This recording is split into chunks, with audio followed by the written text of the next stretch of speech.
Good morning, everybody. How you doing? Welcome to Stock Markets with Bruce. I'm your buddy Uncle Bruce. If you don't know who I am, I'm here to talk about the stock markets in plain English, and I'm also here to guide my viewers on how to write options on stocks they own and make a whole bunch of income. Bring fresh cash into the household every week, every month. We do that. We're trying to figure out where the markets are going and why and all that good stuff. And I'm here to answer questions if you have any. Whether you want to send me a super chat and say, hey, listen, I got a question about my account, or you want a tip on writing an option, or if you become a member of the channel, like one of these guys, you become a gold bagel member. The perks are unbelievable. And you get to use the knee emoji, which is coveted among all YouTubers. Thank you all for doing that. Great to have you here. We're trying to figure out where this market is going and everything else. I'm having a fun time this morning reading some articles that are popping up here on the headlines, and one of them that caught my eye was how employers are having trouble still attracting employees to come to work. And we're finding that not only are the big giant employers having problems. We always know that Amazon does this big hiring gig October, November every year to get ready for Christmas, or they'll I'm talking about there's a seasonal work that you can get through Walmart and all these outfits, and then there's the full-time work that is available through the big outfits. But I want to talk to you guys about something I've noticed personally that might be a bit of a trend right now, all over North America and possibly Europe as well. And what it is give you a little background here. The other day, last week, when I was on the air from Calgary, Jennifer and I got back from Switzerland, and we hung out with our daughter for a few nights, and then we grabbed a hotel for a few nights before we got to this place. And the hotel we were just at, we were having internet issues last week, which all of you are aware of. But it's interesting because we're now booking hotels where breakfast is included. That's kind of part of our shtick now. We look for hotels where breakfast is part of your stay, and this is not hard to find. It's easy to do, and it's quite common. It has been common for years in Europe. And Jennifer and I loved it in Switzerland, and specifically in Zermatt, because we were in really what you and I would consider 4 or 5 star quality places, being run by I would call them family operations, but extended family. So not just mom and dad, but probably cousins and aunts and uncles, friends of the family, and so on. But here in North America, and in Calgary, this city is just like any other city in North America, whether it's Dallas or Cincinnati or Pittsburgh or Seattle or wherever. You've got chain brand hotels, motels throughout the city, all the brand names that Americans know and love, and they're everywhere in any kind of a Canadian-sized town and city. So to offer breakfast with a hotel of, say, 150 to 200 rooms is not as easy as it sounds. Now, in the USA, Canada, there are different levels of hotels. You have like 2-star, 3-star, 4-star, 5-star. In a 2-star hotel with breakfast included, you are looking at a situation where you're dealing with styrofoam plates, throwaway cutlery, and very basic, a continental kind of a breakfast. If you're into a 3-star hotel, you're likely now going to move up to dishes, actual plates, cups, knives and forks, and a better variety of meals. Certainly some hot food like scrambled eggs and some bacon or sausage, and perhaps some pancakes or waffles and toast and and the continental breakfast. And if you go to 4-star in North America, you will likely get now perhaps quasi-service among your breakfast, where you get your food, but you also will be served your coffee at your table. You might be brought a pot of coffee to be left at your table so you can enjoy your refill without having to get up and go get another one. And at 5-star, there's no such thing as you getting up and getting your food. they provide. But most 5-star hotels actually don't offer breakfast. You go into the restaurant and order it and add it to your bill. Anyway, that's not the point of this discussion. What I wanted to talk about was the labor situation. And what I noticed at the last hotel that we were at, it was a 3-star hotel. Okay, 1 star when you count how good the internet was, but it was a 3-star hotel otherwise. And the breakfast was included in our room. And what I found interesting was you would get a little piece of paper every day. You get 2 slips of paper that were your like coupons for breakfast. The front desk would hand these out, and they were literally just photocopied sheets that they cut into strips, and that there would be initials from a front desk person to authorize that this slip of paper was active. And they might write in the room number, which I'm sure they did, and they initialed it. So we would have to present this piece of paper to the hostess when we got into the restaurant seating area for breakfast, and then we sit down and head to the middle of the floor where all the food stations are and knock yourself out. Now, what I found interesting was we were there for 3 mornings, and it quickly became apparent to me this is a mom and pop operation. This restaurant and this breakfast is not these are not necessarily hotel employees. They are not with the branded hotel. The front desk people are with the hotel, the room attendants, yeah, the building manager, yep, employed by the hotel. But the restaurant was subcontracted. So sure, the tables and chairs and all the equipment in there is probably hotel owned or is being leased by this operator. Or what the hotel likely may have done was they wanted someone to offer a breakfast from 6 in the morning till 10 in the morning. And they made a deal with a restaurateur, which turned out to be, I think, a mom and pop. And the mom and the dad have a business where they make breakfast every morning, 7 days a week for this restaurant, for this hotel in this restaurant. And then they shut down. After 10 o'clock, they're done. They close it up, and there is no service the rest of the day. This is not a operating restaurant at all for lunch or dinner. It's simply for breakfast. And I noticed the servers, how do I say this delicately? In today's world, you have to be very careful how you speak now. Okay. When I was a kid, I grew up in Kitchener-Waterloo, Ontario. And Kitchener-Waterloo, Ontario is a German town. It used to be called Kitchener. Used to be known as Berlin in Ontario. This is before the First World War. They wisely changed their name to Kitchener. And there were many mom and pop businesses in Kitchener-Waterloo operating from soup to nuts. I mean, we're talking plumbers, woodworkers, electricians, restaurants, hotels. Everything was that whole place was German town, and a lot of German clubs and so on. So when you went into a German restaurant, you were served by the maybe the mom was the hostess, dad was in the kitchen, and the kids were the servers.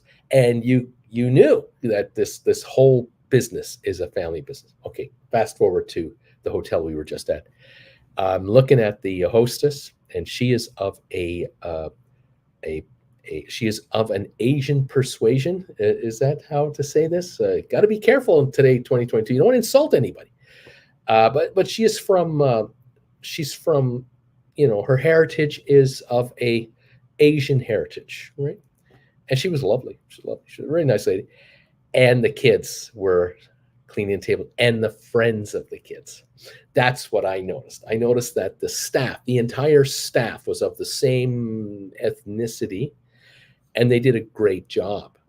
I have to hand it to them because I thought, this is a tricky thing to do. Where on the one hand, you could say, oh, how easy is that? You just make scrambled eggs, sausages, bacon, pancakes, and whatever you do for the breakfast between 6 and 10. Big deal. Well, there's 200 rooms coming in, of which, some rooms have one person, some have two, some have families of five. How many people are they serving? 400, 700 in a 4-hour window, who all get breakfast included, which means they're all coming in. If you have to pay for your breakfast, you might not eat in the hotel restaurant. You might grab the kids and hop in the car and go to the McDonald's a couple of blocks away, which there is a McDonald's a couple of blocks away. You might play that game, because if breakfast is going to run you $50 for 5 people or 6 people, McDonald's, it might be 25. And so, after 3 or 4 nights, you do the math and go, we're going to eat at McDonald's. So here's breakfast included. Everyone's coming. But what time? What time are they coming? There are the early risers who show up at 10 to 6, ready to go.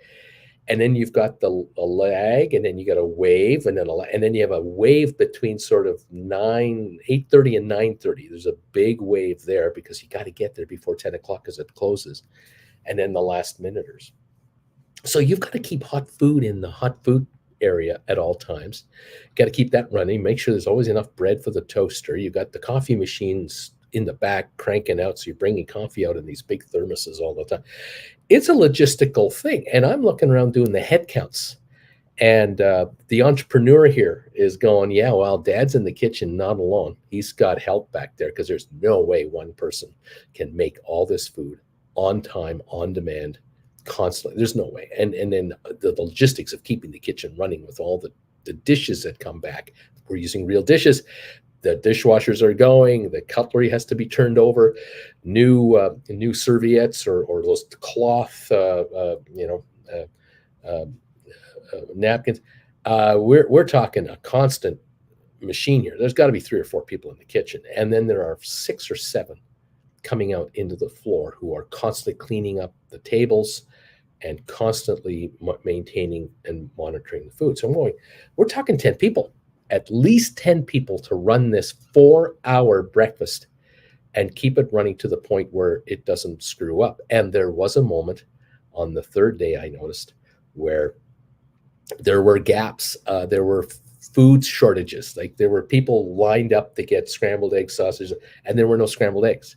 And here comes Dad with the wagon, and he's got these huge containers of food that he's been cranking. He takes the old container up, puts a new container in, and the line keeps going. And nobody was complaining. It was just a glitch in the system. But generally, glitches can't be tolerated in a buffet scenario. You have to keep it going. And so I'm watching that, and I'm going, wow, what a logistical deal. And now try to hire people to work for you from between probably 5 a.m., because you're going to have to be there an hour before or a half hour before we open for food to get everything out there. And then half an hour after 10 o'clock to shut everything back down again. Once the last of the patrons are out, you have to clean up the whole place, and disinfecting every table, chair, the floors. I mean, we're talking in the midst of COVID, running this kind of an operation. This is intensive.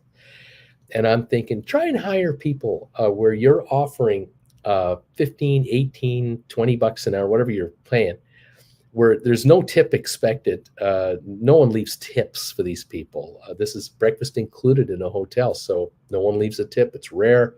You're only getting your wage, and you got to get up from your house, wherever you live, half an hour before you start working, because you got to eat and have coffee and wake up. How would you like to get up at 3:30 to be at the hotel at 4:30 until 10:30, and your day is done? You can't now just go right away to another job and work 6 hours again somewhere else. You need a break. You need a nap, a rest. You might have, you have a life, don't you? This is where Corporate America can't compete in this area. This breakfast provider is a mom and pop operator with the kids and the kids' friends. That's what this is. And it just fit the demographic perfectly because mom and dad are in their probably late 40s and early 50s. And the sons are in the back with dad. They're handling all the stuff that's being delivered in. Remember, all this food has to be brought in. The son's probably driving, one of the sons driving a pickup truck or a van going to get supplies to bring in to make the food in the first place. Another son is helping to offload and help dad make the food, and another employee is working. And then mom and the daughters and the girls are up front. It's because it's all females in the serving area to handle all this. Corporate America, in theory, if a corporation existed that was able to offer breakfast services like this for, say, the city of Calgary, for 15 of the hotel motels in the city that do this, you could have one organization handle the breakfast needs for 15 of the hotels in the city of Calgary. You'd have an organization that would have to now hire 150, 200 people and keep them on staff. And the supervisors to run it all, impossible. The quality control cannot be maintained because each kitchen is different. Each hotel layout is different.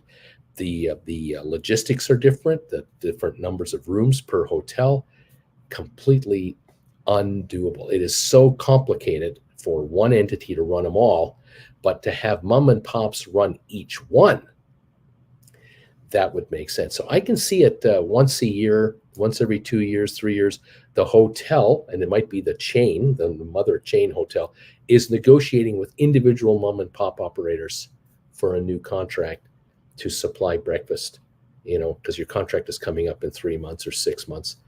Let's talk about another extension. But after so many years of doing this, the mom and pop pack it up. I mean, this is 7 days a week. No day off. Hotels never close. I mean, there's no such thing as, our hotel is closed for New Year's Eve. What are you, nuts? No, we're open 7 days a week. You can rent a room anytime you want.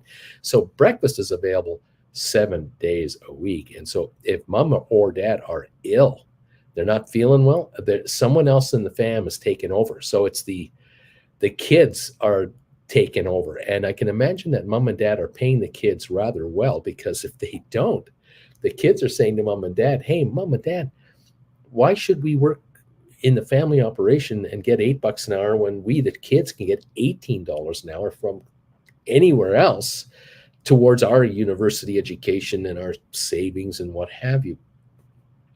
This has to be competitive. So I looked at this one little mom and pop operation, and I thought, okay, extrapolate now this forward to the economy as a whole in any business you want to talk about.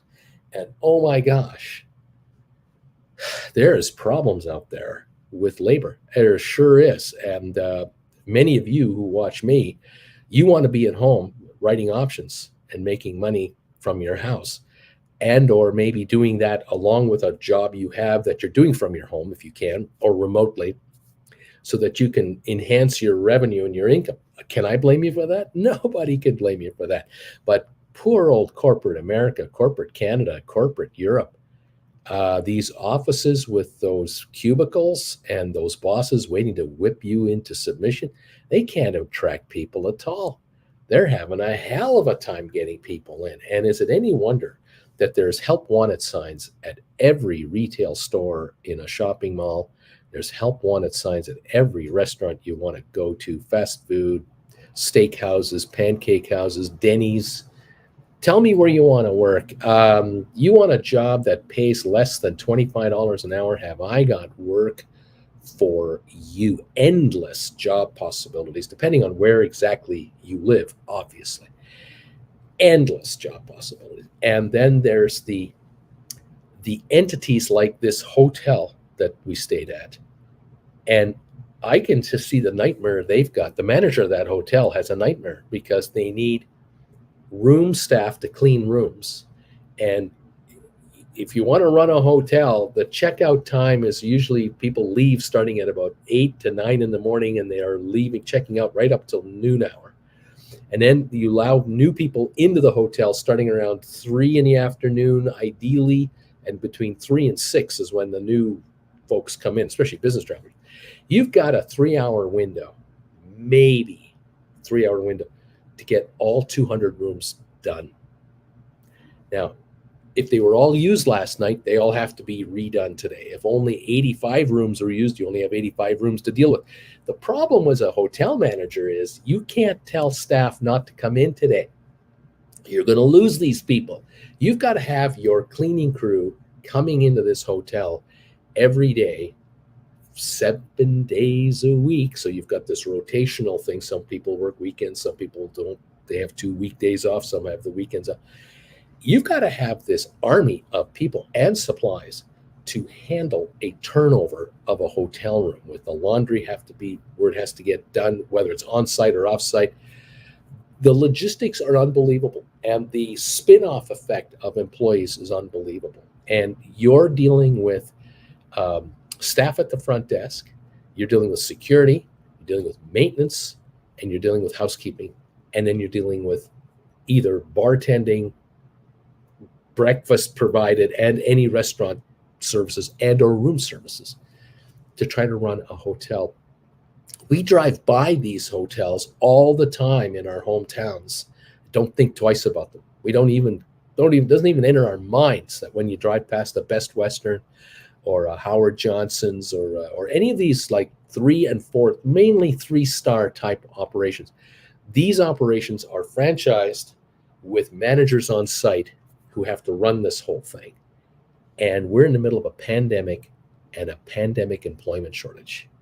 And oh my gosh, there is logistics and problems everywhere. And these hotel operators are trying to compete with Starbucks and with McDonald's and KFC and Burger King and Denny's and all the other 3-class, 3-star coffee shops, restaurants, service operators, the ones we can afford.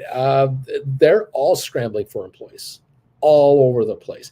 And none of them can offer the benefits of a higher end corporate job.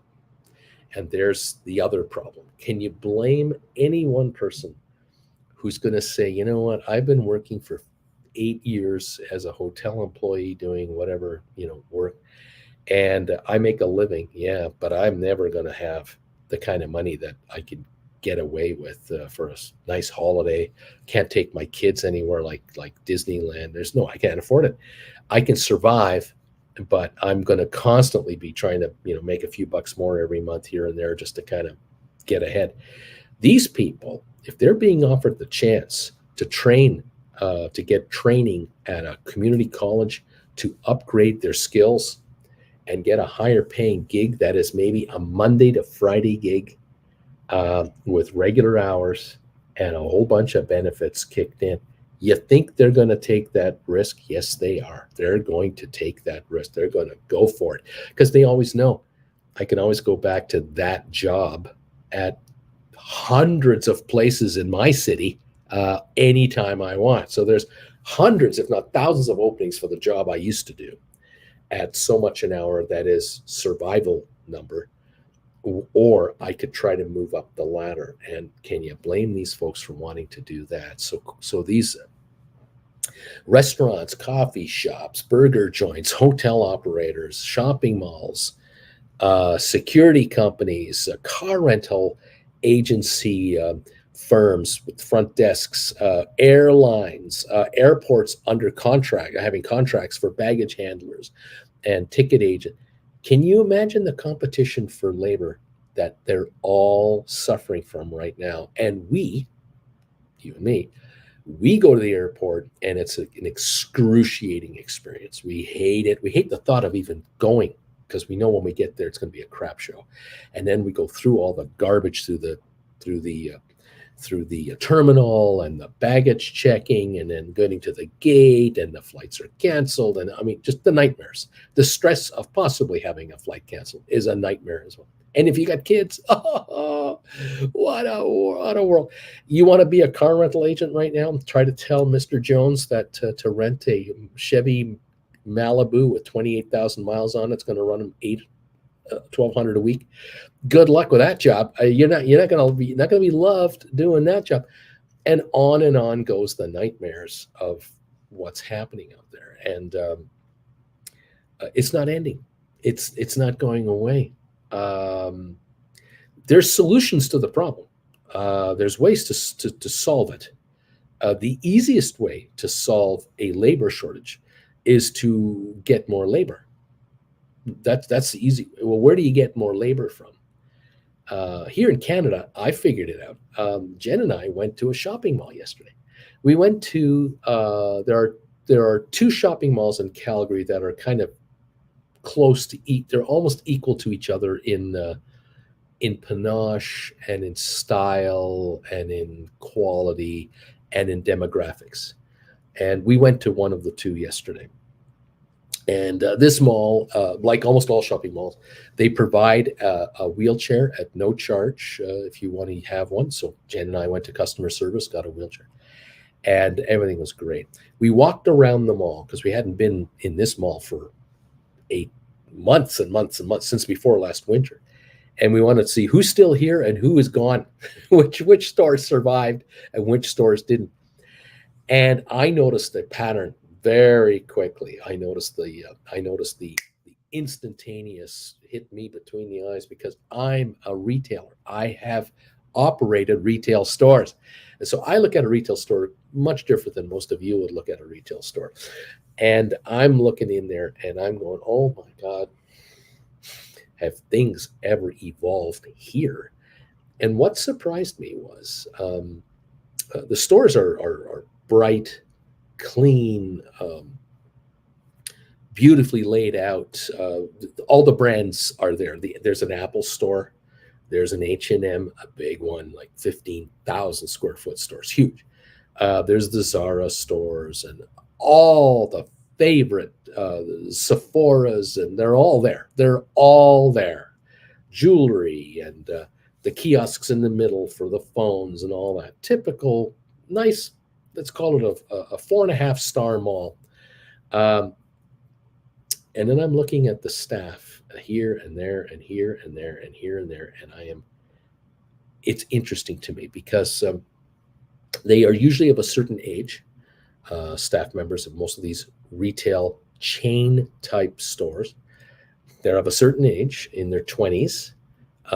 They're endless energy. They can, in a shift, in a 6-hour shift, they can unbox tons of boxes of merchandise, price the items, get them on the shelves, like hang them up, and then put the rest in shelves for backup. And then service customers. I mean, endless endurance to do this. You don't see 60-year-old people working in a Sephora. You don't see 60-year-old men or women working in clothing stores where the clientele are 18 to 40. You just do not see 60-year-olds working in there. They're all the same age and young. But what I noticed yesterday was where they were from. There's a huge percentage of the staff at these shops not from native Alberta, what used to be native Alberta. Although Jen reminded me, she said, actually, this is the new Alberta. This is the new Canada. And I went, you're right. This is the new Canada. These folks are from the Middle East. These folks have come over from Syria. They've come over from Greece. They've come over from Turkey. They've come over from, in some cases, Iraq. They've come over from Afghanistan. They've come to Canada from Asia. They've come to Canada from a number of countries that you would not have thought of 20 years ago at all, because there was just no way in at that time. There is now. Canada has been welcoming with open arms all kinds of qualified folks from these other countries. And these folks do what everybody did. My father did it in 1951, 52. He took whatever job he could get. All of his friends and relatives and whatever who came from Europe took jobs on farms, factories in Canada, USA, whatever it took, they did it. And they were young, in their 20s. They had endless energy, endless endurance, quick recovery, and they could work a 12-hour shift and be back tomorrow for another 12-hour shift. 50-year-olds can't quite do that day in and day out, but 20-year-olds can, 25-year-olds can. Then in the 70s, the USA and Canada, we were inundated with what we used to call the boat people. This is the end of the Vietnam War in particular. After 74, the boat people arrived in North America by the hundreds of thousands. And they quickly found their way into the country and just spread everywhere. And you had all kinds of mom and pop shops open up, operated by Vietnamese, restaurants and dry cleaning and services, you know, but they also integrated into the economy, and their kids were in school getting good grades and went right into college because mom and dad made sure the next generation went higher. And here you have it, they're of a higher demographic. And now here we are in 2020, and Canada has been importing all kinds of labor, all kinds of people coming in that can qualify to be put to work quickly, go get secondary education, skill levels higher, and then be put right into the economy. We still have a labor shortage in Canada, but it's not as bad as in the United States. That's the interesting thing. In the US, it's really chronic because in the US, it's next to impossible to get in. As a refugee, you're almost not going to make it. In Canada, it's tough too, but there are countries that Canada allows with open arms, many, many to come. And now it's the Ukrainians. Ukrainians are coming into Canada, plane load after plane load, and they're just being absorbed like a sponge into the society. Absolutely no brainer. And these folks are educated, motivated, hungry, and they want stability in their lives and for their children. And sure, a number of them will stay here as long as they need to be able to go back home whenever they can. But many of them, I predict, will not go back. They will go back to visit. They will go back to see mom and dad, grandma and grandpa, uncle, but they will make a new life here because they're going to realize there just are no missiles landing around here, and there's all kinds of upside here if you want to put your boots on the ground, make some hay. That's the way it's going. So yesterday at the mall, it was revealing to me because within 9 months, this is 9 months later, I'm looking around this mall going, whoa, I see changes. I see different people here. And then I noticed the customers. I started noticing, oh my gosh, look at the clientele of this mall. Yeah, there's guys that look like me, sure, but I'm the minority. I'm a 66-year-old white guy. There are very few of me around in the mall. I mean, it's a mall. What am I going to do in a mall? What am I doing in a mall? I'm pushing my wife in a wheelchair. That's what I'm doing in a mall. My wife is delighted to be in the mall. She would rather be with her daughter. Can I blame her for that? No. The two of them would have a field day because the daughter would be pushing the wheelchair.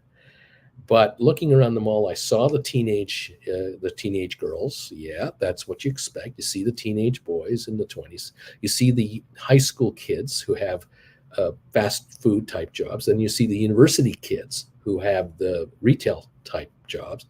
And they're all transitioning.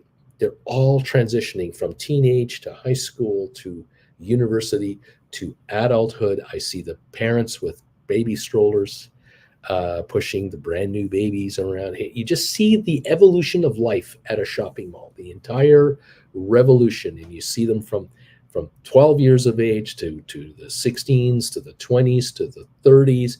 And then you see the 40 somethings and life goes on. And you realize that 40 years from now, this mall will still be here, but all the people in it will have turned over yet again, another new generation all over again. Those kids in those strollers now will be the teenagers or will be the new adults. And it just goes on and on. But what I'm noticing in this particular case in Calgary yesterday, how many immigrants are in the mall shopping and in the mall working in all facets. And they're quite they're prolific English speakers. I mean, they're not foreigners trying to sell you something. They are right in the society. They are come right into the Calgary lifestyle, and they're part of the system. They're right there, and they're going to become middle class, and in some cases higher than that, upper middle class success stories.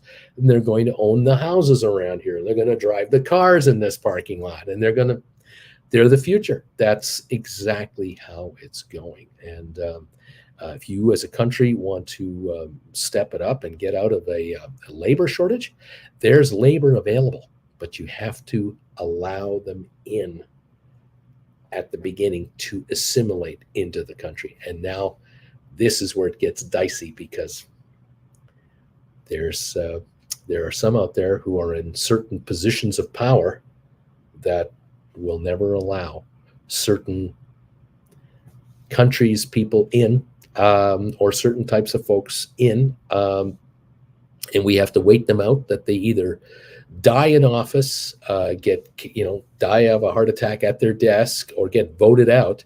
Unfortunately, too many old farts don't get voted out when it's election time. They get reelected time and time again, and it delays the inevitable changeover that's going to come. And this has historically been the way forever. This is not a new phenomenon that just started last year. This has been going on a long time. Anyway, I noticed it was really interesting noticing this employment thing. I'm reading stories about how businesses are having trouble finding employees. And then I'm experiencing firsthand here in Calgary. I see it myself going, oh, wow, look at that. The hotel restaurant the other day, and then at the mall yesterday again, another version of what's going on. Fascinating. And this is what I see when I go out. This is how much fun I have. Jen is looking at the new dress hanging in H&M. Oh, look at this new dress and this beautiful pattern. Yeah, whatever. Okay. It's all good. Anyway, thank you all for joining me today and hanging out with me. It's great to see you. I hope I haven't bored you too much with this story. It's just, observation of life. What can I say? The world is changing, and it's unbelievable. You know what I did yesterday? I want to mention this just real quick. This just popped into my head. Yesterday evening, Jen and I were hanging out here after having been out and stuff. And Jen was looking at her iPad and whatever she's looking at, reading something. And I'm looking on my phone, and I'm on my YouTube channel on my phone. And I found a video that I'd never seen before that had to do with the making of the movie Forrest Gump. And it was a video that was about maybe 25 minutes long.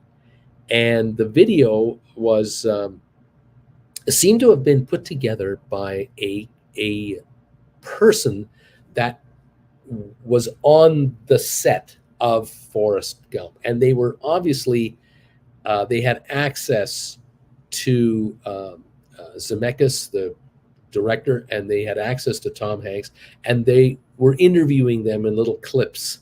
And then they were showing us different scenes that had been shot in the movie, and they described to us, here's day number 15 in so-and-so Louisiana. It is the so-and-so scene. And then we're watching the behind the scenes making of the movie Forrest Gump. And if you are like me, you've seen this movie again and again and again. It's from 1996. It's 26 years ago this movie was made.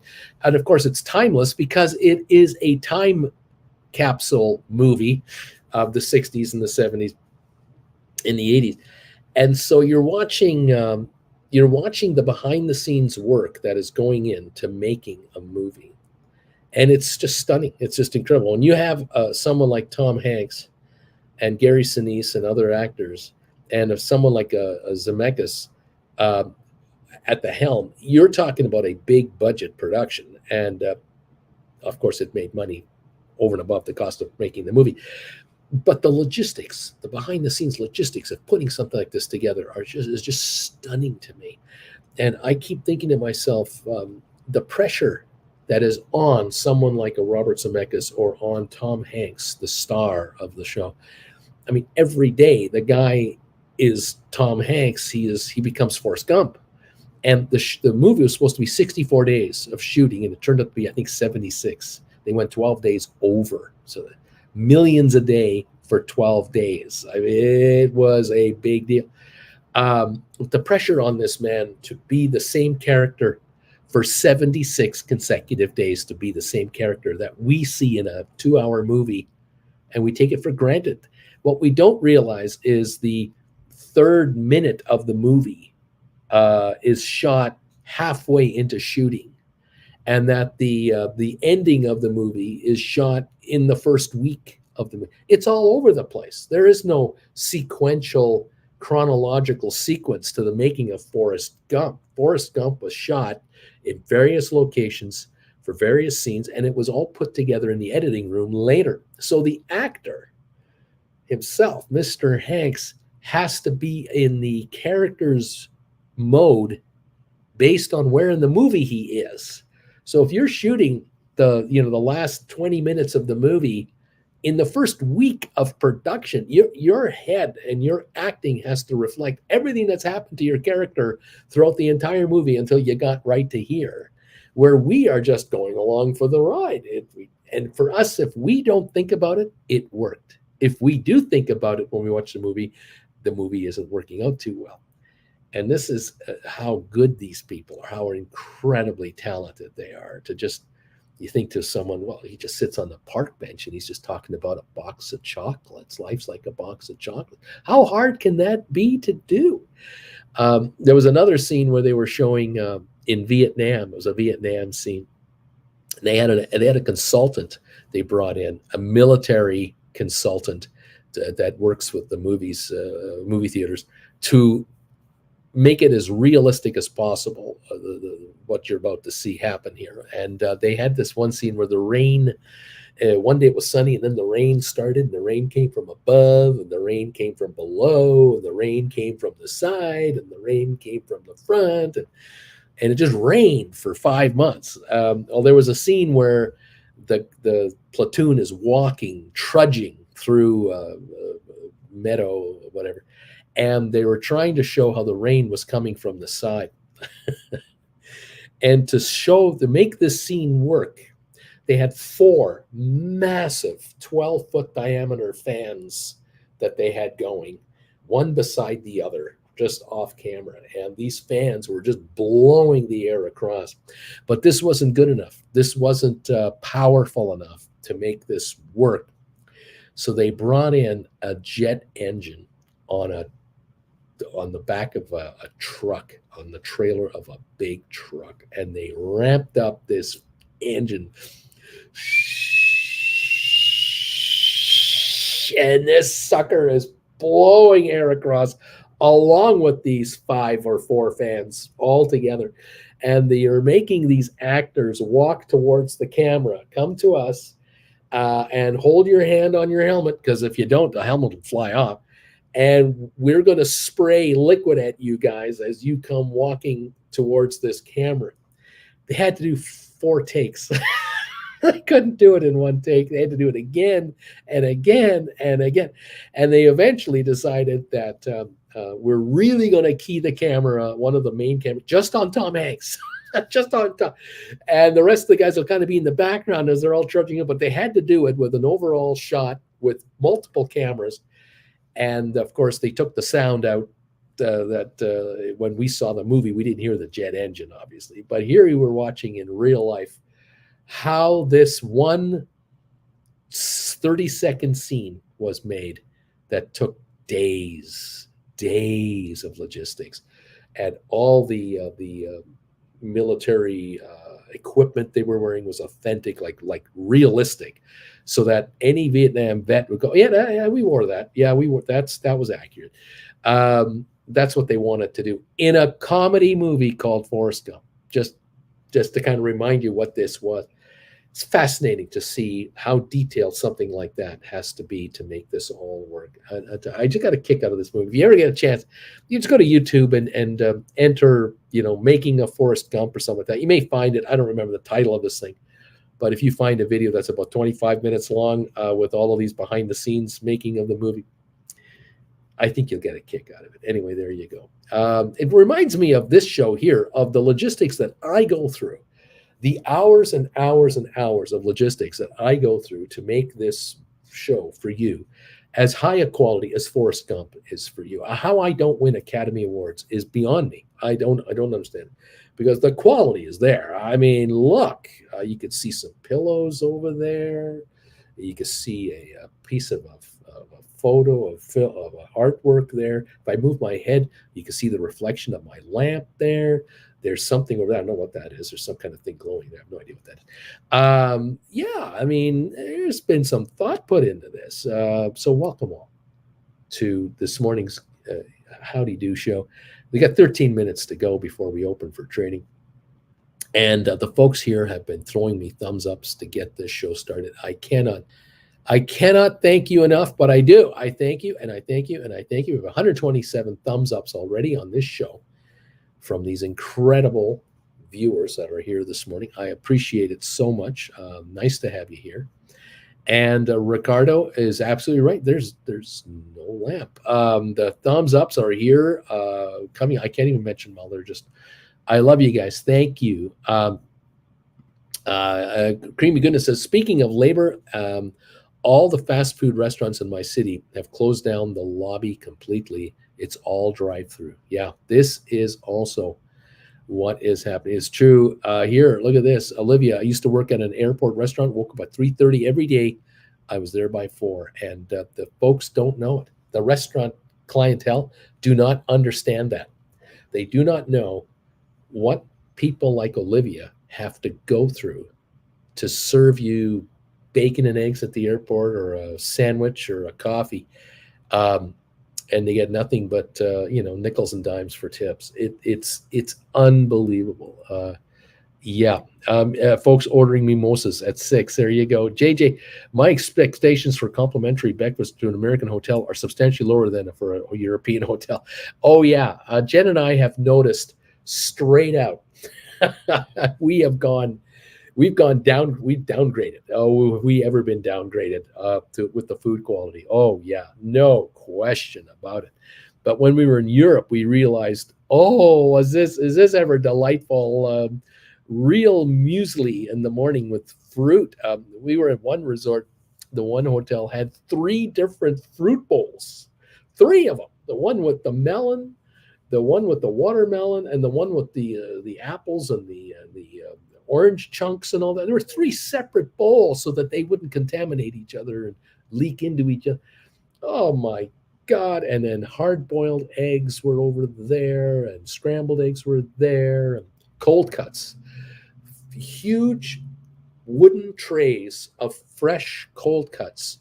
There were 5 of them, one beside the other. And over here was the bread counter, where you pick the bread you want. And sure, you could get a slice of white or a slice of a whole wheat. Sure. Yeah. Oh yeah.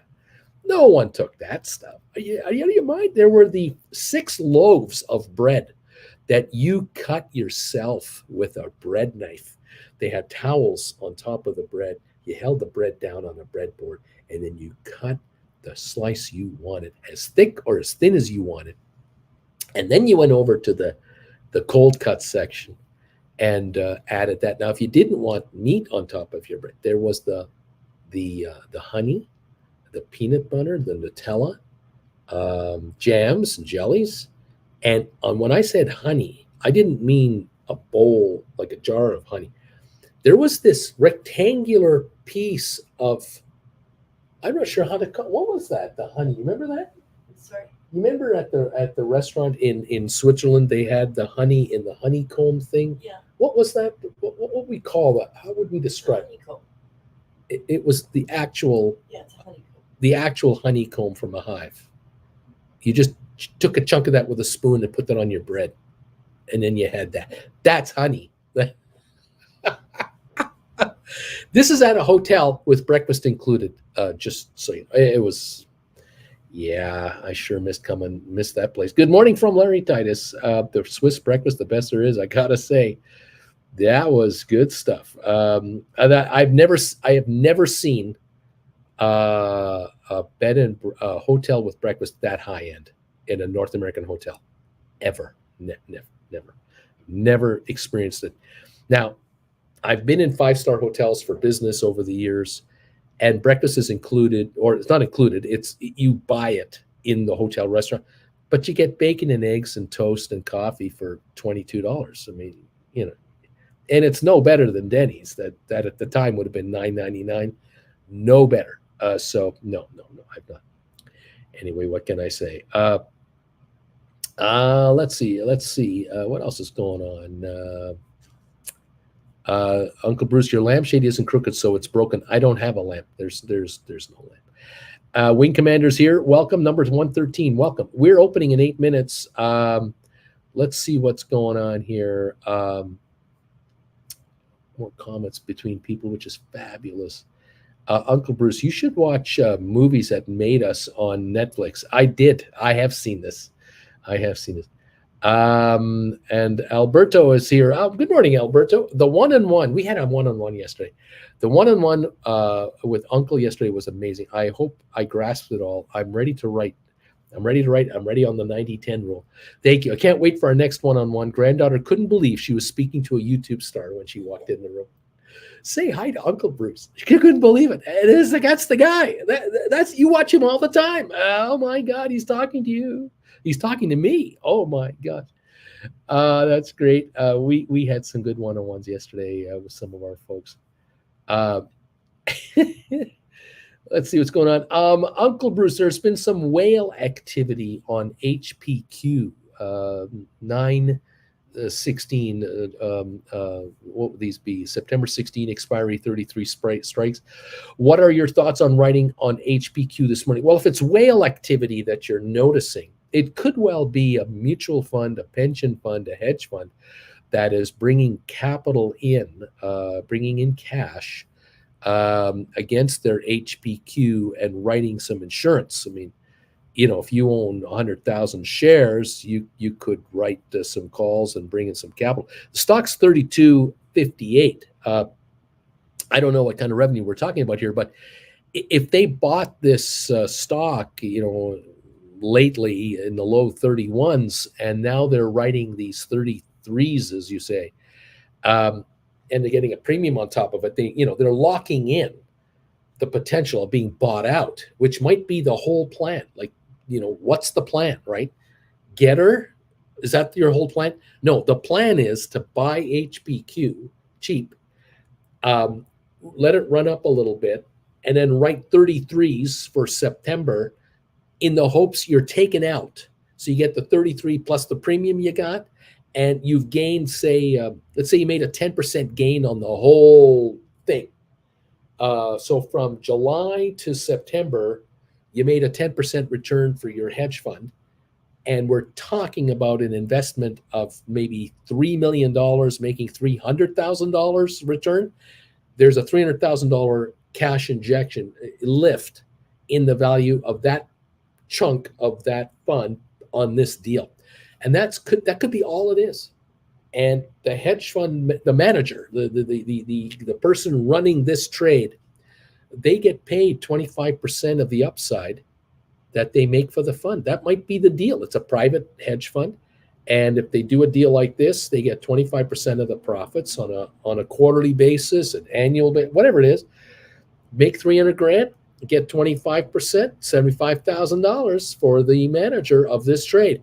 No thinking involved, not a lot of speculation involved, and they're sitting there going, we get taken out, and I've just closed a $75,000 bonus in my pocketbook for 3 months on this trade. Hello, I do 10 of these at a time. Think about that. These folks make money. There you go. Not my SoFi is thumbs up number 125. Thank you. Bleacher Creature. I think all Bruce is saying buy Boeing. I'm in Vietnam, and I can confirm it rains, but only from above. There you go. Greetings from Portugal, says Robert. Larry, what lamp? Bill, what lamp? Bruce just says, minute, there's a lamp. There's no lamp. People going, what lamp? I totally understand. He finally tipped up on the lamp. There's no lamp. HBQ only gives us a 12-cent dividend for a little bit. You can get Intel, and it's a 36-cent dividend. It's all relative, I suppose. What else is going on here? Working in the restaurant industry is very humbling, says Bama Babe. Got that right. Good morning to you all. I'm number 141. How you doing, Spare? Welcome, welcome, welcome. It's actually honeycomb. It is awesome. And the choice of omelet made right in front of you, kind of a nice thing. Cruise ships are nice for buffets. They're very good. They're a high quality. They would be as good as a buffet in most of Europe.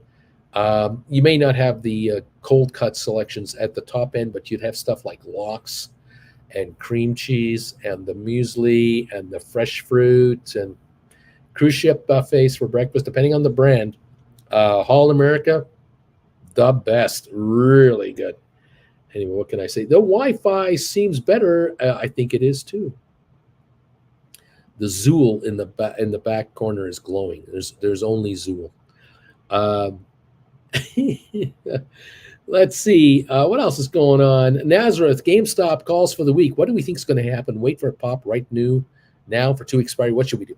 Well, where are we at? Let's take a look at it. We've got 3 minutes to go before we open. We're at 35.30 on GameStop right now on the pre-market. We're down 48 cents on 139,000 shares. So not incredible volume, because you divide that by 4 and you know where we're at from, it's 35,000 shares a week ago, right? 35.16 down 62. I believe the chances of the shares going lower between now and the end of the week for a point in time, somewhere between now and Thursday, Friday, I think we're down to 30, 31, 32. I think we're down that low. I could be wrong. It could go lower. I could be wrong. It might go to 31 and stay there. I could be wrong, and it just goes to 30, 31, 32 for a bit, for like a half an hour, comes back to 32, 33, sticks around there for a day or two, then tries to come back to 34, 35 where we are now, and that's where we close. That could be the week, or it could go up. But I just don't see it going up. I think that's the long shot of long shots. And so those of you who have written 110s, 20s, 25s, 30s, 35s, rolled over into 30s, 140s, 150s, 160s, all of you, I think, have an opportunity this week, will have an opportunity this week, whether it's in the next hour, this afternoon, tomorrow. You're going to have an opportunity where I think the shares are going to slump down, more finding themselves, finding a bottom, and you're going to see your contracts dip dramatically. Somewhere that expire this week, they're going to dip. Certainly as each day goes by, the dips will become more dramatic, obviously, because time is shrinking away. The next week Fridays and the Friday afters won't dip quite as far. Obviously, they have more time to do what they're doing. But if we trade between 30 and 35 this week, or 31 and 36 this week, I think there's opportunities here for some of you out there to do to do contract buybacks and to do contract rewrites. Some of you who have already done rollovers when the shares were 150, 55, 160 range and higher, those of you who did rollovers up there are going to be rewarded with contracts that are slumping, definitely slumping from where you wrote them at, where you might be in a position to do a reverse contract rollover, where you will buy back a call that might have been a 160 or a 140 or a 150 call. You buy them back at a lower price than you sold them for, and then rewrite a new contract that might die this Friday or next Friday, closer to the market, and take advantage of the last week and a half of shrinkage, 2 weeks of shrinkage. You're going to get this first wave of benefit from the stock drop. It went from $40 a share. It was 162 last week. So that's $40.50. From 40.50 to 31.50, you should have a significant pullback on your contract. And you might find that you buy half of them back. You buy them all back. You buy them all back, and you scored, I don't know how many dollars per let's say percentage. You scored a 40 to 50 to 60% profit on the pullback, on the dip. You're flat, the stock recovers, and you write the same contracts again. You might write the exact same contract at $5 or $2, whatever percentage point higher, and there's a slump, you buy them back. They go back up, you write them again, and they come back, you buy them back. And now you're rolling in the money. You're taking in pennies and dollars per flip, because you're now dealing with 4 times as many contracts at 1/4 the price of before. So of course, if you can write, instead of 1 call, you can write 4 calls, and you can write them at $5, and you can buy them back for 4. You've just made $100 times 4. That's a $400 flip.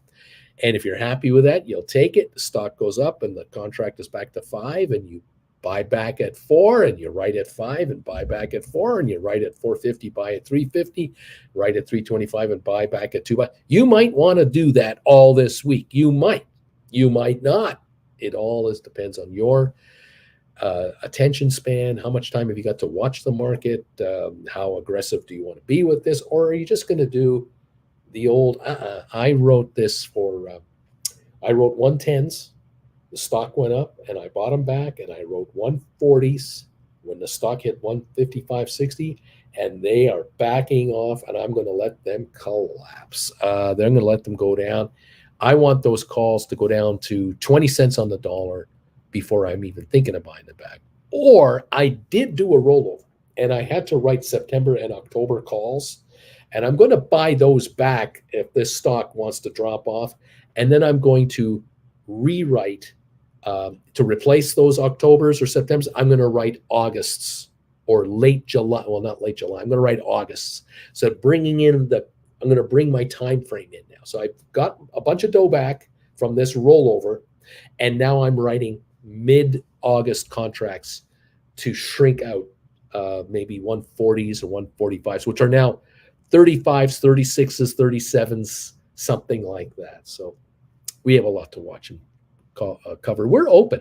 It's been 3 minutes, and I've just been yapping away. We're open, and I thank you all. Larry, thank you for hitting the bells. Appreciate it. Welcome one and all to the show this morning. I'm glad you're here. We're going to move into member only mode now. Thank you all for popping in and saying hi to me. Thank you for these thumbs ups already, guys. Please become a member of this incredible group of viewers. Join us as a member and help keep this channel on the air, number one, which I'd appreciate. And join the party, become part of the gang, so that you too can use the neat emojis to make the market go the direction you want it to go, because these knee emojis are incredible. They work every single time.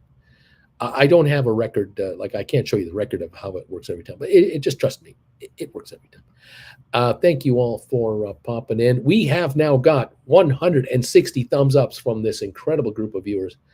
Not bad for a channel with only 265 viewers. That's pretty darn good. Thank you all. And if you can find a thumbs up to hit for us, thank you. Please do it. And if you're watching on the rerun, hit that thumbs up as well. We need it, baby. We need it. We're here. We're alive. We're rolling. And Splair is so excited. He's just about ready to start writing. This is cool bean stuff, man. Welcome all of you from around the world to traveling with Bruce. No, Stock Markets with Bruce. Yeah, with that channel. I got 2 channels. I'll be on today on both channels, so I'll be live on both today. And invite you to join me. It's a long day on Mondays, I'll tell you that. Nice to have you here.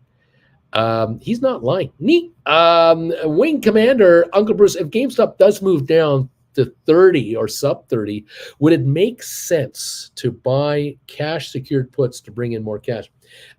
First of all, Wing Commander, you can't buy cash secured puts to make money.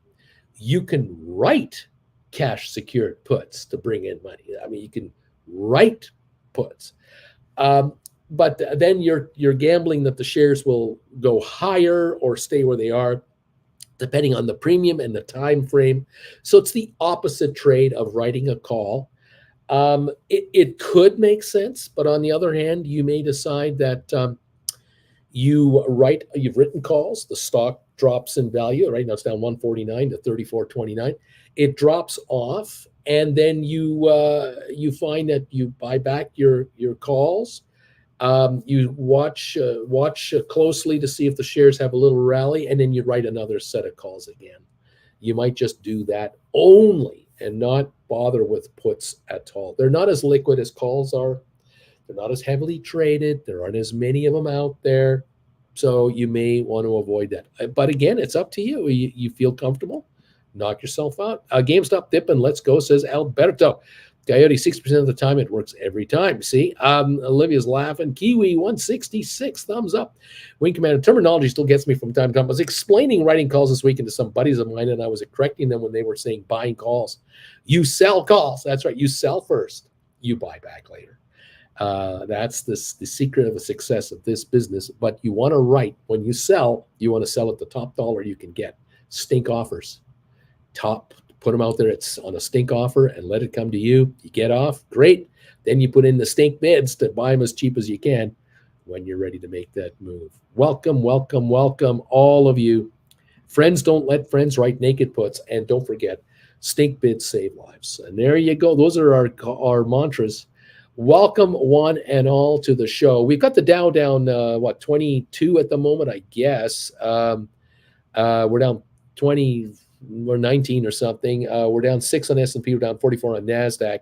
We didn't have this massive, let's rally this market first thing this morning. We didn't have that. We were green, but kind of green. So I'm not surprised to see this kind of, movement. Matterport right now at 403, down 11 cents. Smart Rent down 9. Tesla down $7. SoFi down 20 cents again, 642. GameStop down 91 now. Now 108 at 34.70. Spire down 4. Apple up 23. AMC off 43 cents. ATIP down 4 cents. Rocket Lab is down 5.5. Let's see, where am I going? There I am. Sextera down a dime. 23andMe down 1.5. Pfizer is up 60 at 51.83. HPQ down a nickel. Cisco down 4. Twitter up down 56. Home Depot down 179. Carvana down 93. Robinhood down 30. Vanik is up off 274. IBM is up 30. Microsoft is down 87 cents. Goldman down 35. US Steel up 44. Meta down 26. Amazon down 23. Bed Bath Beyond down 21. BlackBerry down 15. Royal Caribbean down 141 a share. Target off 99. JP Morgan up 27. Costco down 82 cents. Walmart down 2. Nvidia down 541 at 167. Disney down 64. American Airlines down 29 to 13.39. Netflix up 99 to 221 a share. Moderna down $4. There's a little opening look at the moment with Google up 89 cents to 109.25. Welcome one and all to the party, pal. Welcome to the party. We're here and we're all curious about how GameStop will perform now that's day 2 of the split. It is post-split time, and we now have to get used to these new numbers. $34.64 is the price of the stock right now, down $1.14 on the day. That is kind of like a $4.60 drop before the split. So yeah, we're under 140 now on the old price. From having been up at 162 a week and a bit ago. So we backed off a bit.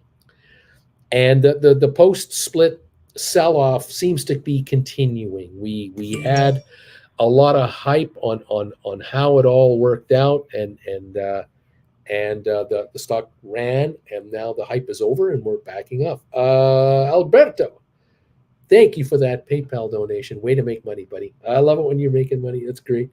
GameStop is, like I said, down 70 cents. The volume, 784,000. Sounds impressive.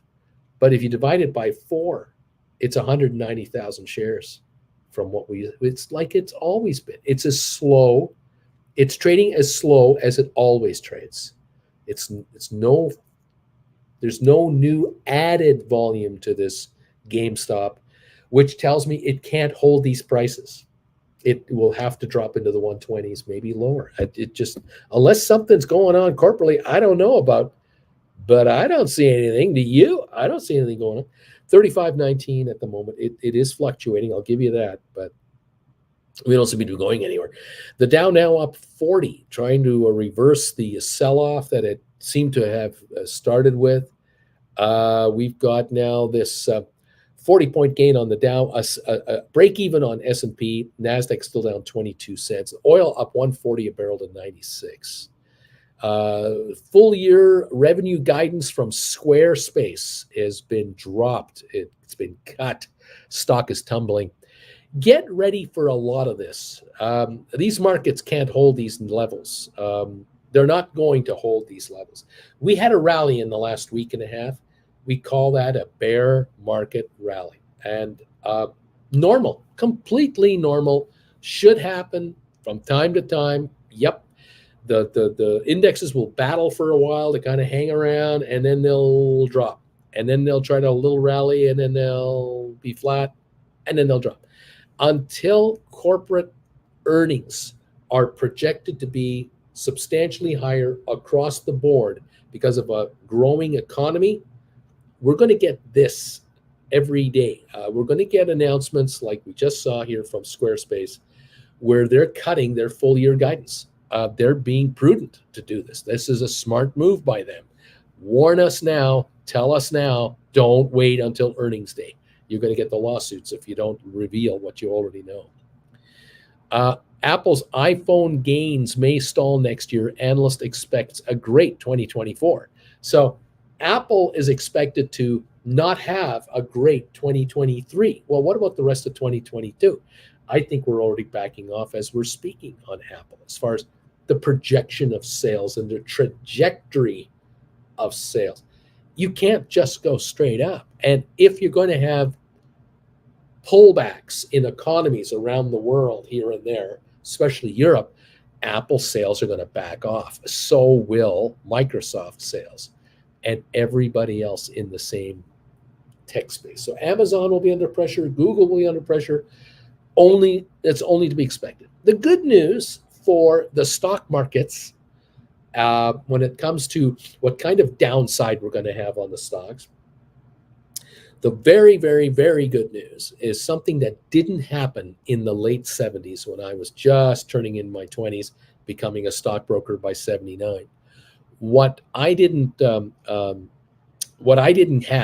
and what the market didn't have in 77, 8, 9, 80, and through the 80s, was the market didn't have companies like Apple, Microsoft, Google, the leaders of the day. So we're talking at that time, IBM. We're talking about really stocks like General Motors, Ford, Chrysler, General Electric, the big powerhouse companies. They did not have what we now refer to as fortress balance sheets back then. Back then, we had been dealing with inflation of 8, 10, and 12% for almost a decade, through the 70s into the 80s. This thing doesn't go away overnight, inflation. If you think inflation goes up to 7, 8, 9%, and then 6 months later it's back to 2%, you're in dreamland. You are listening to the wrong people who have no idea what the hell they're talking about. Inflation takes a decade to stamp out. It takes years to crush it because it just shows up like whack-a-mole. Anyway, corporate America had been dealing with out of control inflation over 6, 8% for a decade or more, and then it got up to 15, 18%. And we had interest rates that were historically 4 or 5%. Now we're 8, 10, 12, up to 15, 18% for years. And this made it so that the top companies that we all relied on for stability and investing for our pension funds and mutual funds, even these guys were cash poor, debt heavy. They had been borrowing to grow their business, but the problem was that their their debts, the borrowings they had made at 7, 8, 9%. Now they had to roll over at 12, 14, and 15%. Because corporate America, and this is true of governments and most corporate America, they borrow money, but they don't borrow it to pay it back. They borrow it to carry it. The way corporate America looks at debt is different than you and I. You go in to get a car loan from your banker. Your banker is going to look at you and go, "What do you want to get?" "Oh, I want to get a brand new F-150." "Okay, F-150. I can give you a loan. You put down 10%. I can lend you the rest, and I can give you a 5-year loan, a 7-year loan." This is today. Back in the day, by the way, in the 1970s, you wanted a loan on an F-150, you needed 25% down, and you got a 3-year loan. Because at the end of the 3rd year, that F-150 was worth 25 cents on the dollar because it was a rust bucket. It was a piece of garbage. Today, they don't rust out in 3 years. So the banker will give you a 5-6 year loan, but at the end of that time frame, they want all their money back. They want you to pay down that loan every month, so that in 2 years, you've paid off 2 of 5. In 4 years, you've paid off 4 of the 5 years. And at the end of 5 years, you don't owe anything on the vehicle. And it could be worth 35 to 45 cents on the dollar, depending on how well you look after it, how many miles, and inflation. If inflation is still up here and an F-150, a new one, is 10 grand more to get the same truck you had, then you will not suffer as much depreciation. You might still get 45 cents, 50 cents on the dollar on your truck, where you might have expected, or the banker might have expected, 30 cents on the dollar is all it's going to be worth on my calculations. Corporate America doesn't do that. Corporate America will borrow money. And what they'll do is they'll go to their lenders and they'll say, "We want to build a new assembly plant for our business, or an addition to our factory, or we're adding to our distribution centers." What they're investing in are assets that generally hold their value or might even appreciate in value, especially if it has to do with land. So if a manufacturer wants to build a new manufacturing facility on top of the one they've got, beside the one they've got, and a big parking area for their employees, and a big shipping area for the trucks to come and go. This is real estate. They're developing real estate. And so they go to the bond market, and the bond market says, "We'll lend you money on a rotating basis. How much money do you need, and how would you like it?" And the company says, "We'd like 500 million. We'll take 100 million that is we'll roll over in 2 years. We'll take 100 million that will roll over in 4 years. And we'll take 300 million will roll over in 5. We might even go up to 7. We might go to 10 years on some of this stuff." So the bankers come back to them and say, "We took a temperature of all of our institutional clients, and this might be 5 investing banker firms at the same time." They come back and they say, "We can raise you $2 billion. You need 500 million. We can raise you up to 2 billion. And you can have it between 2 and 10 years. Tell us how you want it." And we'll go back to our clients and tell them what's available, because we have an over demand, more demand than supply. And the corporation works it out. They come back and say, "Okay, we'll do a quarter with a 2-year rollover. We'll do half of it with a 5-year rollover, and we'll do a quarter of it with a 7-year rollover." All the company has to do is pay the interest on the money for 2 years, 5 years, and 7 years. That's all they have to do. They don't have to pay a nickel of the money back.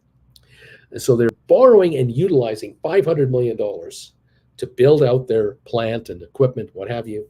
And a year later, it's all up and done, and it's operating, and their gross revenues are higher. Their costs are lower on per unit basis. Their margins are improving because it's cheaper to produce goods now with a new factory and new equipment, and they're only paying interest on the money. And if they can do that, in 2 years from now, that $100 million comes up for renewal, the first 2-year note, and they just go to their Wall Street guys and say, "We just want to roll over the 200 million for another 2 years." And the bankers go back to the same customers that bought the 2-year note and say, Are you happy with the interest you've been getting for the last 2 years? They pay on time. Do you want to do another 2-year rollover for 100 million? You want that 10 million rolled over? Do you want your 10 million rolled over? Some say yes, some say no. They replace them with the new guys, and they cut them another 200 million. Say, okay, we're rolling it over. You've paid off your 200 million, and you get 200 million more same day. Just it's a rollover. And the interest rate is whatever the rate is at that time. It might be lower, it might be higher. The problem back in the 70s and the 80s was every time corporate America and corporate Canada and corporate Europe came back to the bond market to roll over their debt, the interest rates were 3, 4, 5% higher. So now they were rolling over debt they took out in the late 60s and were rolling over through the 70s and rolling over into the 80s. And they had to pay higher interest rates on that original money they borrowed in 66 to build the factory expansion that is now 15 years ago. That's a 15-year-old factory they're still paying on because they never pay the principal. They're only paying the interest. So now the carrying cost of that 15-year-old factory is double what it was in 66 or triple. They might have borrowed at 4% originally, and they're now rolling it over at 12%. And on top of that, they're coming to their bankers going, we need another 50 million. We got to add 50 million to the 50 million we're rolling over, or we need 100 million more. This is back in the 80s when 100 million was a lot of money. The bankers would go, oh boy, we'll see what we can do. We'll see if we can find 100 million more. And they'd come back to them and say, we can only find 50. We can roll over your 50, but we can only find 50 million more. And the other 50 million, we're going to have to try a month from now and see if we can do it under another tranche of something else. And so the scramble was on everywhere between bankers, mutual funds, pension funds, hedge funds, and everything else. And these rates kept going up and up and up, and the cost of being in business was going up, and the margins were shrinking. The GM margins were shrinking, Ford's, GE's, all the margins were shrinking for a good decade. And investors were getting less return rather than more return. And the economy looked to be shrinking and not growing. And we had some real serious recessions during Ronald Reagan's presidency. We had 2 of them that just shellacked North America big time. And it shellacked the planet because America is a world trading entity. It's the number 1 trader of the planet. And the Reagan plan didn't work like it was supposed to. It was George Bush, the father, the vice president. When he became president, he had to clean up Ronnie Reagan's mess. He inherited record deficits, record interest rates, record inflation, record disaster. The trickle-down economics that Reagan was talking about, we call that voodoo economics. It didn't add up. But they said, oh, it'll work out. It'll work out. And after 8 years, it didn't work out. And so George Bush, the senior, who pledged no new taxes to get elected, had to raise taxes because Ronnie had cut them everywhere, from corporate to personal, from the high enders. And the U.S. budget deficit was out of control. And so the government of the United States was borrowing money against corporate America. So corporate America and government America were competing for money, and that was driving up the cost of the money, which just ruined millions of businesses and just put zillions of people out of work. George Bush the elder raised the taxes, which caused a slowdown, but then created a surplus in the money coming in. More money was coming in for the U.S. government, which lessened the need for the U.S. government to borrow. And it allowed corporate America to make up the difference, to borrow money at lower prices, because all of a sudden there was money available, lots of money available. After Ronald Reagan's 22% crash in October 1987, with the biggest crash in U.S. history, the Fed stepped in, the Federal Reserve stepped in and said, we're making money available to corporate America. We're putting money out there to keep businesses running. We're not going to have a depression. And this saved corporate America, but it meant it was the beginning of the entry into the money market by the Fed. And it flooded the market with cash, which meant printing money. And that depreciated the US dollar. It depreciated it. And you had to do it, one or the other. Well, after a couple of years of George Bush the senior, things started to stabilize. Unfortunately for George Bush Sr., It didn't show until the last couple of months before the election, and he lost re-election because the American public was upset with what George had done, and they didn't yet see the benefit of what he had done. And Clinton snuck in the middle and won the presidency because we had the Texas billionaire come in. What was his name? Starts with a P, I think it was, if I remember. He came in to you know what I'm saying? You know what I'm saying? Remember that guy? You know what I mean? You know what I'm saying? He came in and stole votes from Bush, and Clinton made the move up the middle. And with 45% of the popular vote, he became president of the United States because George W. lost Bush. So Ross Perot, thank you, with a P. John Bickman got it. Ross Perot stole the votes to give George Bush a second term. And so under Clinton, the U.S. government went into a surplus. It had a surplus for year after year after year. And the Republicans wanted Clinton to give out massive tax breaks, and he wouldn't do it. He wouldn't do it because he said, we're bringing in money that we have to pay back. We have been borrowing under Ronnie Reagan and George Bush Sr. for like 10 years. We borrowed and borrowed and borrowed and borrowed. We got to pay this money off. And the U.S. government started to get ahead of its short-term needs, and it discontinued issuing 30-year bonds. The United States stopped issuing 30-year bonds. It didn't need the money.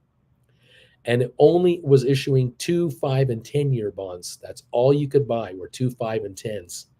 And corporate America found it easy to borrow money in the 90s and towards 2000 because under Clinton, at just his luck of the draw, the interest rates dropped, inflation dropped, and we began to see lower rates. And of course, at 9/11, when George Bush Jr. took over, his first 6 months as president, first year, 9/11 happens, and we had a sudden jolt to the economy, and the Fed opened the spigots again to allow money out there to keep interest rates low and keep money flowing. And then under George Bush Jr., the last year of his presidency, the meltdown, the financial meltdown of meltdowns took over because banks were left to be unregulated and do whatever you want. Again, a Republican program. And the banks screwed it up big time for millions of Americans and around the world. And we had one of the biggest pullbacks of all time from 08 to 09 and 10. It took 3 years for the U.S. economy to really recover. And banks had to be put on a tight leash. And this was under Obama. Obama inherits this. He gets this nightmare. And they had to solve that one. And of course, Obama bailed out General Motors and helped bail out Chrysler so that they wouldn't lay off 2 million people on top of the 10 million that lost their job. It was a nightmare. The Fed opened the spigots again, and we've had now for 20 years free money. Money available from the bankers for less than the cost of inflation. And that is quickly coming to an end. And so here we are now with rising rates and high inflation and a COVID disaster. Just to kind of throw some fuel on the fire, we're into all kinds of crap. Welcome to the world of today. It never ends. The crises never stop. There's always something else screwing up somewhere else to make it worse and or make it challenging. And that's why we're doing what we're doing today. So do not fear upside in this market all that much. We're up 109 on the Dow. We're not up 1,000. We're up 100. And so there you go. Welcome to the party, pal. GameStop 34.58 down 120.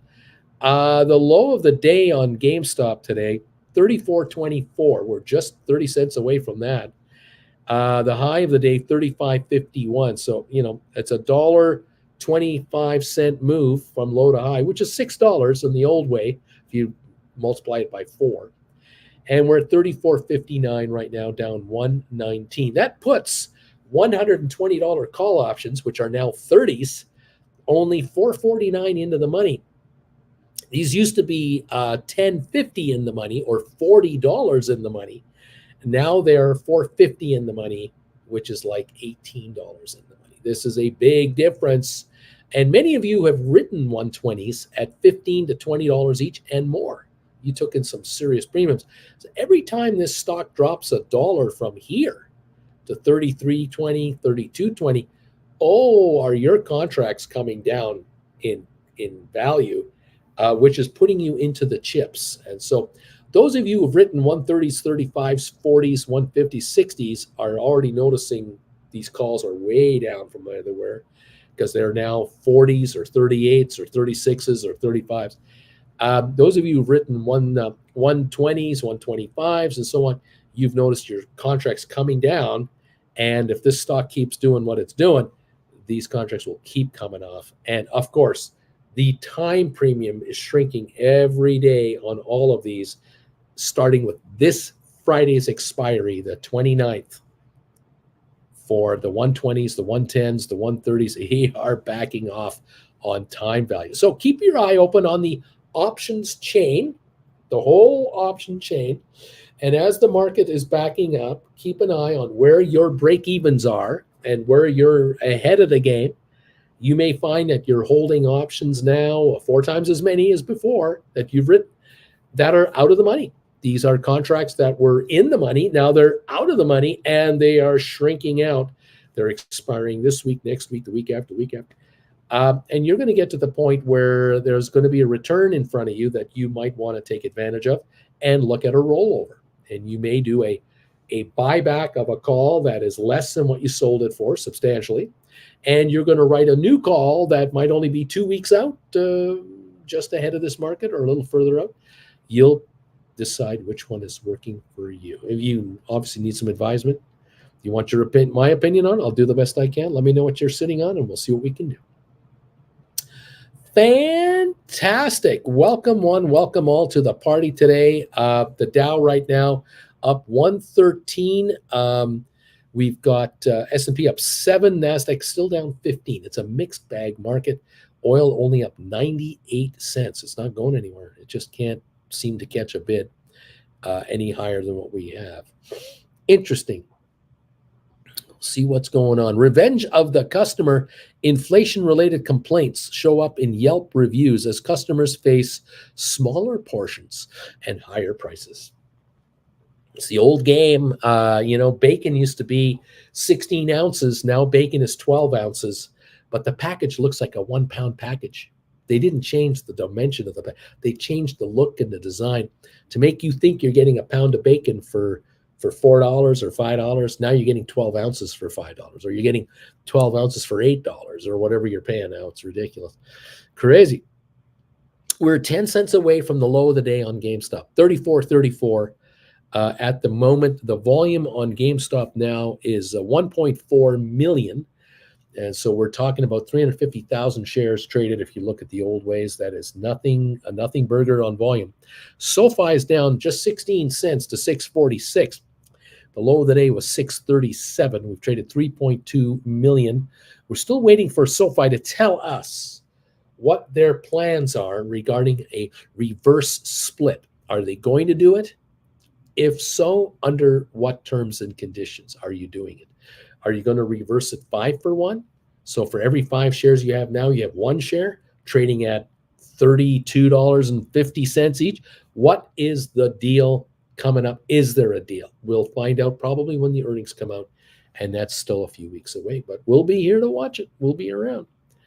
What else is going on here, everybody? Welcome to being here. Another $3 drop on Apple would be nice, says Michael. Right on, buddy. Well, you're up 53 cents and only up 53 cents today. The shares have been anywhere from 153.40 to 155.04. And they are closer to the low than the high right now. So we'll see how about that. We're down 33, actually, down 33 cents on Apple to 153.76. So yeah, maybe a little more negativity coming in your way. We'll see how this market works. The Dow right now is up 107, it would appear, trying to hold that gain. Google up 133. All right. Let's see what else is going on. Alberto, Google covered call 112 at 240, expiring July 29. Google is trading right now at 109.78. This 112 contract is out of the money. It is out of the money by $2.22, and it has a value of 240, and it will shrink. That value will shrink every day that this stock stays under 112. Obviously, if it went to 111.99 right now, it would go up a little bit, but this stock, if it's at 110 tonight, 110 tomorrow, that contract will be under $2 tomorrow morning, and will continue to slip as each day goes by. Wing Commander Uncle Bruce, at one point, would you consider buying back September calls on Gamestop? These are trading currently at a break-even level for my entry points. There you are. Well, like I said earlier, this stock keeps doing what it's doing. If it wants to drop into the 32 neighborhood, you are going to be ahead of the game here for sure, because obviously you wrote calls before the split, and I think you did anyway. And a $2 drop from here is another $8 under the old pricing before split. So that's going to have an effect on your contracts. That might move them down by $3 to $5 each. And that might entice you to scoop them back and then write August's instead. Keep an eye on your option chain for the best move there. Michael, anyone see Colbert burn Kramer in the last night? Thanks. Any thoughts on Russia and China planning to create a new international reserve currency? I've no faith in it. No, nothing. I wouldn't touch that with a 10-foot cattle prod. Jim Kramer, the answer to the question, what if a garbage can full of cocaine and business school pamphlets wish to be a real boy? I have no idea what you guys are so upset about. Again, I don't know what's going on. Anybody listen to the new a remaster of Pink Floyd's Animals album? I've been kind of busy with other stuff. Let's see. Coyote, I think we hit a new low on GameStop. 34.26, 34.21. It is a new low. Thank you, Coyote. Love me some Primus too. Watched the 94 Woodstock concert recently. I loved it. Munamo, number 181, thumbs ups. Thank you, Munamo, for being here. GameStop, 34.13. The 34.10 is the new low. 34.12 right now, down 166. So 166 drop multiplied by 4, that's 660 plus on the down dip from Friday. Your contracts out there, every one of your contracts that all of you have are slipping, especially this Friday's. This Friday's contracts are beginning to lose a lot of air here. And that's the plan. That's the whole plan. Getter? No, that's not the plan. No, that Getter is not the plan. Very interesting to see how this plays out. Interesting morning. Thank you all for popping in. Nice to see you. Nice to have you here. There we go. It was a pleasure having you, having some of you here this weekend for one-on-ones. It was delightful. I always get a kick out of talking to my viewers for an hour or so, just about their situation. We covered a lot of ground with a few of our viewers this weekend. They're a lot sharper this morning than they were Friday on what they're going to do now. If you want to have a one-on-one with me, to talk to me for like an hour or so, I do it on Saturdays and Sundays. This weekend, I can definitely offer Sundays. I do sessions at 10 in the morning Eastern time, noon Eastern time, and 2 in the afternoon Eastern time. So I have 3 openings on Sundays for one-on-ones. If you'd like one, send me an email, a private email. Just find my address right here. There it is, brucefarman@hotmail.com. Send me an email. Say, hey, Bruce, I'd love to have a one-on-one with you Sunday. Can I reserve the 10 o'clock slot or the 12 o'clock or the 2 o'clock? And I'll send you an email back confirming that I can slip you in there. And then you need to make a donation to my PayPal thing. It's $400 US for an hour. But in that hour, you will pick up enough info to make thousands and thousands of extra dollars on your option writing. There's no doubt about that. It's exciting. Days like today are interesting because the Dow is up, and yet some of our stocks are down, which means options are depreciating and collapsing under their own weight that you have already written out there. And so I know a bunch of you, a ton of you guys who are here, are sitting on options that are right now just crapping out. And you're just rubbing your hands going, how low will they go? Because you've already got the money. As soon as you write an option, the minute you write the option, you're selling it. Your money, that money's in your account. It's there for you to use to buy back that call anytime you want, or use it for whatever other purposes you want to use it for. But you're under the obligation to close out your position one way or another. Either the shares drop in value and your contract is out of the money and it expires on Friday, worthless if you let it. The stock drops in value, your option is out of the money and drops so much in price that you might have sold it for $2.20 and now it's trading at 80 cents. You buy it back at 80 cents and say, thank you, sir. May I have another? And now you're looking for another contract to write for just the same kind of depreciation. Or your stock just sits flat, doesn't do anything, doesn't go up, doesn't go down. It just kind of hangs around. And every day that goes by, your calls are depreciating. After 3-4 days, you're looking at your calls going, I sold them for $2.80. They're trading at $2.20. A couple of days later, they're trading at $1.80. I'm already up $1 and the stock hasn't done anything. Yeah, because a week has gone by. The time is evaporating out of that contract. If it only has a week and a half to go, it'll become virtually worthless, or it'll be down 80% in price, depending on the exercise price and the stock price, of course, that you're dealing with here. Some nice gains can be made. And then there's the scenario where people can't believe it. They write a call option on a stock, and it's a 2-week call option. They bring in $3-4, whatever it is. And the stock actually holds its own and starts going higher by just like a nickel, a dime, a quarter. It just goes higher every couple of days. And yet, by the time the contract is coming up for expiry, that Friday, a week and a half down the road, the shrinkage of the contract, the time premium shrinkage is so much that you're still up 50%. Having sold it. So you sold it for $5, you're buying it back at $2.50, and the stock has actually gone up on you. You still win.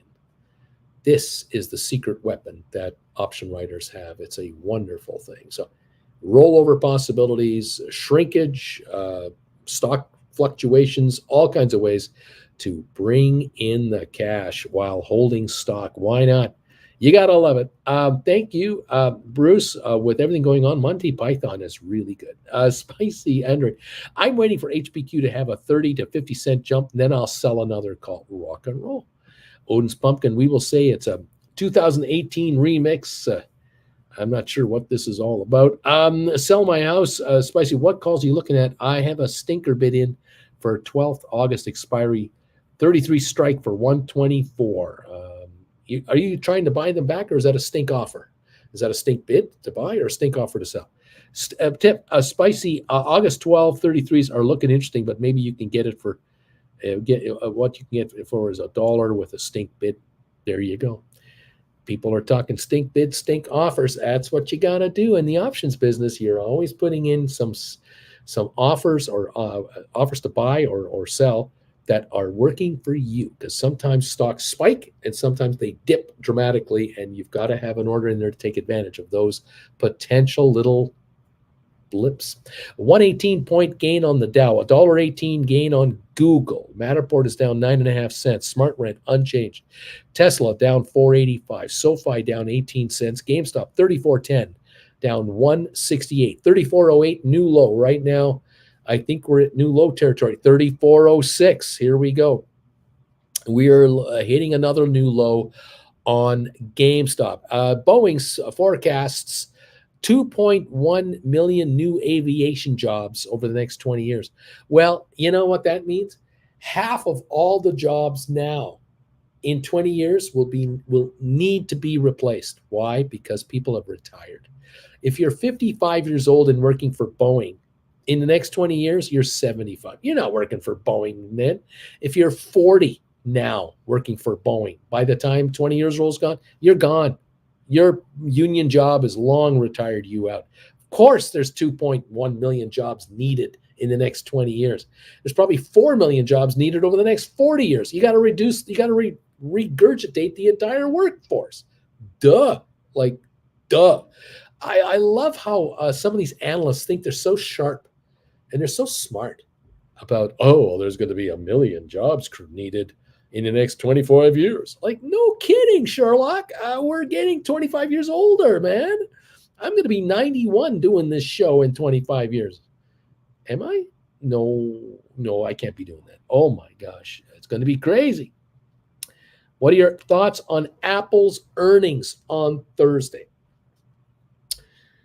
Well, I'll tell you right now, Apple and Microsoft, Amazon, Google, everybody. I believe the common theme that we're going to get used to this week, next week, and the week after that, the common theme is, here are our numbers for the second quarter, and we came in like we said we would, or we came in pretty well, kind of what we thought we would do with a few exceptions. But our third quarter, there's going to be issues, either margins, volumes, pre-orders, issues, third and fourth quarter. So get ready for stocks that will seemingly look great going into the earnings number, and then the earnings come out, and then this conference call is held, and the stock tanks. Get ready for that. Might be a common thing. Now, the tanking of a stock might be 5%, 8%, and then a recovery a couple of days later, half of it. Just be warned. That could be be happening. Duncan, good morning, Bruce. Did I miss the bagel yet? No. Spicy. I'll look. Thank you.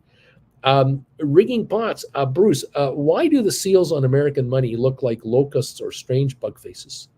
Does anyone else notice this? Keep it up, Bruce. Great work.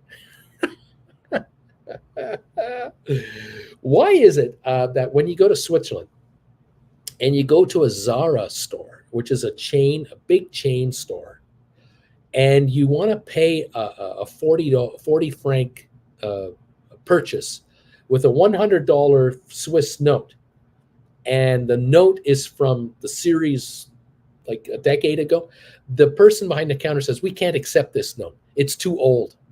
Why do they do that at Zara in Switzerland? You know why they do that? Because they're lazy bastards. That's why they do that. What they could do is take the 100 franc note, give you your change, deposit the note in their deposits, and their bank will automatically roll that note into a new note. But oh no, not at Zara in Switzerland. Oh no. In Zurich, they won't even take the currency that is printed down the street at the main branch right over there because it's too old. That's why they do that. Rigging pots, I can't answer your question, but I've answered another question. I hope that's okay. Thank you for the donation. I appreciate it, man. Thank you for being here. Duncan, HP, I'm down almost $4. What's with what? Hey, who? Hi, what? What? I got HPQ down 3 cents because I follow HPQ. I don't follow the other one. Sell my house. That is a stink offer to write 33, strike 12, August, expire for 124. Too stinky? What do you think? Michael, I have calls expiring Friday, and I'm expecting a dip. Well, there you go on Apple. 33.87. We're getting a dip on GameStop right now. 33.87 on the stock, down 191. The low of 33.81. We are getting that GameStop dip right here. This is almost $2, which is almost $8 off Friday's quote. So, hello. Yeah, we're, hello. Is it me that you're looking for? Yeah, it's the dip I'm looking for. Hello. 33.85 on a volume of 2 million shares. That's 500,000 pre-split. That's not a heavy day. It's not we're going down. We're going down. Where is all the excitement about the pre-split thing going to 162?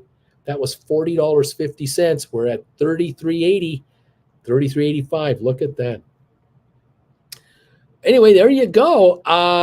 Let's see. 3 months ago, says Duncan, the stock dropped 3 months ago.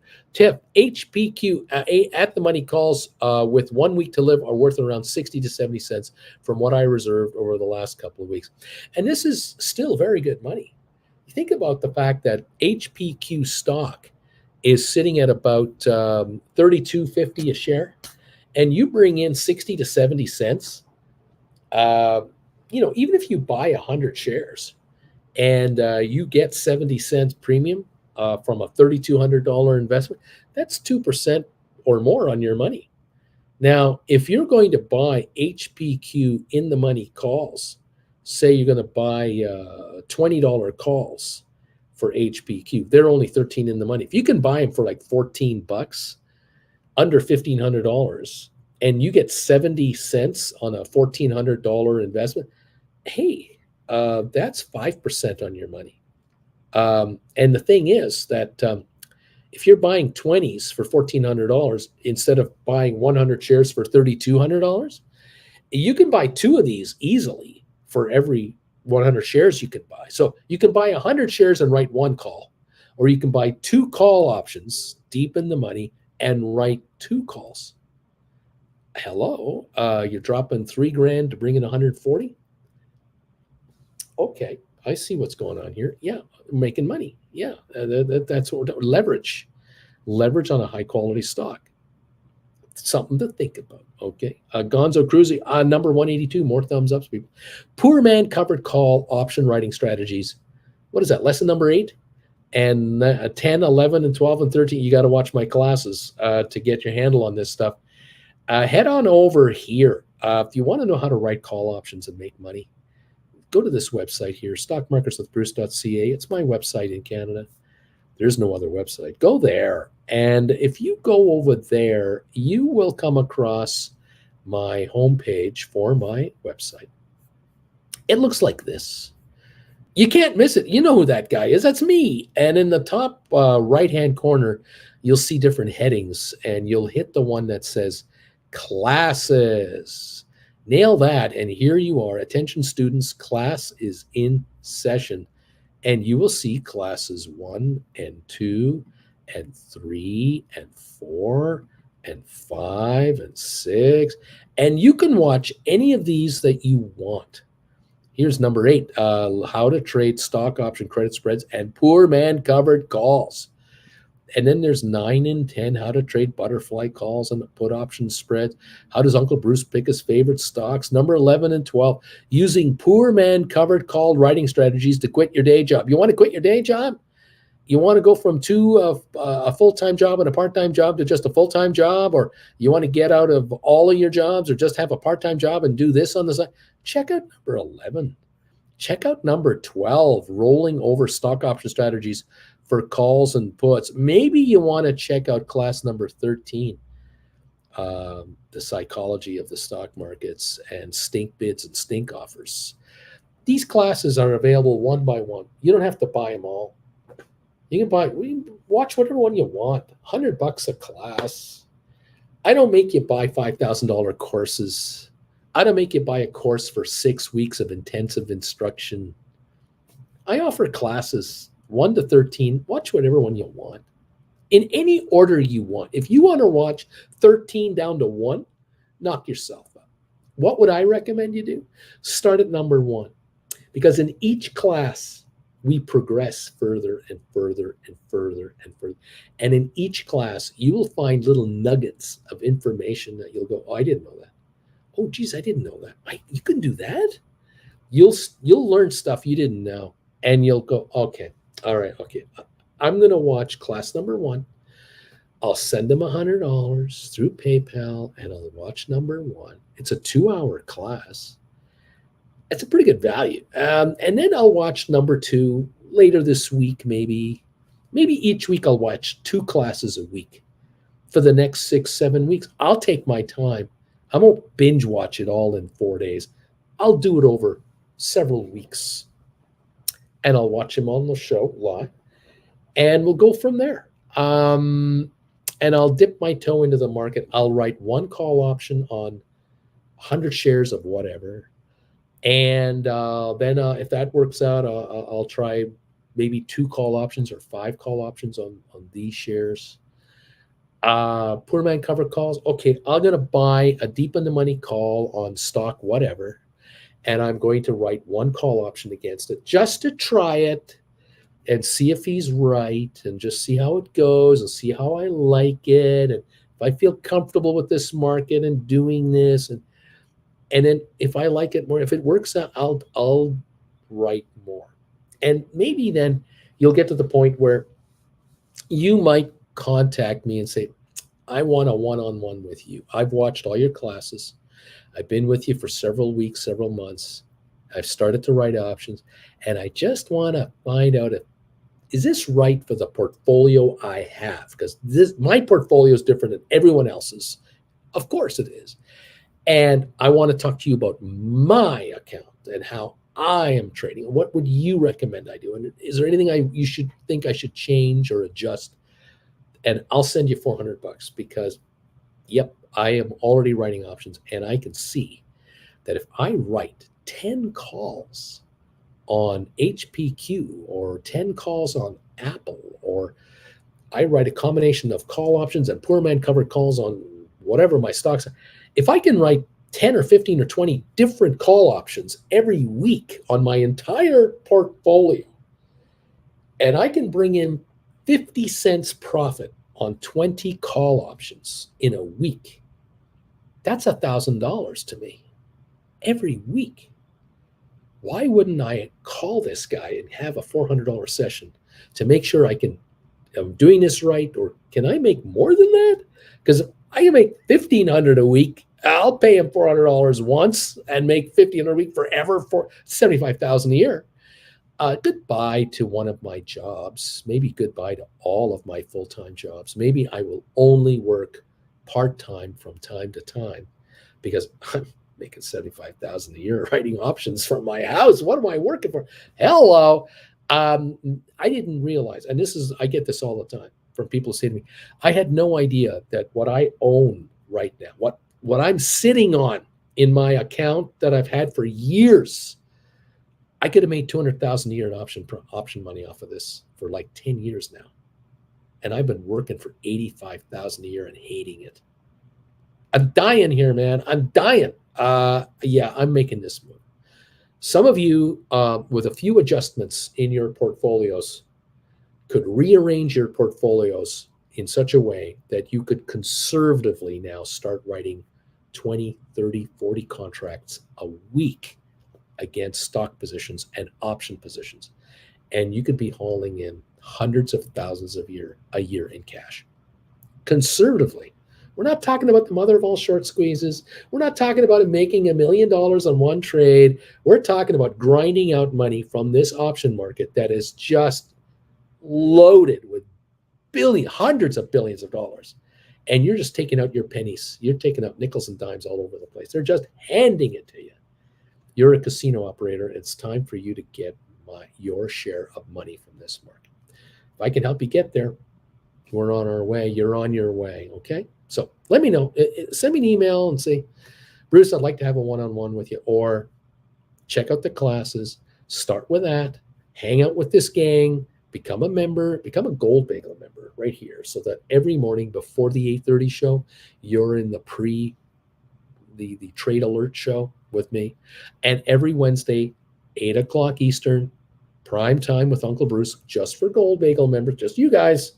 Hang out with me for an hour or so. Ask me anything you want. It's kind of like a one-on-one, except it doesn't cost you $400. Have you thought of that? Yes, you have. Those of you who come to my primetime show, you get it. You get it. And way to go. Okay, well, let's see what we can do. So much fun. We're having so much fun. Rigging Bots, thank you for that donation. I appreciate those super chats. This is good stuff. This is good stuff. Thank you. Okay, what else is going on here? Let's go. Bids get hit. We've got GameStop now, 34.06 after cratering at, 33 something? What a morning. This is amazing. This is good. Let me double check. 33.60 was the low already on GameStop. I was hoping 30 to 31, 32 this week. $33.60 already. $33.99 now as we come in for more selling. So all those contracts of yours, they're now falling because you have 4 times as many. So if you had one contract written and now you got 4 contracts written, if your contract drops a dime, you used to be ahead $10. Now you're ahead $40.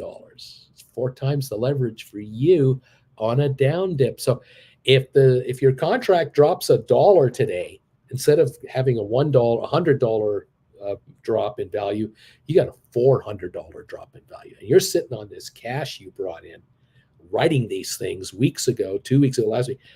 This is fun. Let's see how low this stock wants to go and your options. So there you go. What else is going on? It's been Splair. Been a little listening. I still have to work if I want to relocate to the USA for a while. Otherwise, it's complicated, or you need $1.5 million to get the possibility of a new investor. Yes, Blair, you got some work to do, buddy. But you'll be all right. You're going to be okay. I'm liking these post-split options. I like these. There you go, kids. Here's the other thing I want to tell you about. I mentioned this to a very one of my favorite viewers. We had a one-on-one this weekend. We've had many one-on-ones. And I mentioned this to him, and I'm going to mention this little thing to you guys. Okay, there's 216 of you here. Now listen up. All right, come on in here. Get a little closer. Okay.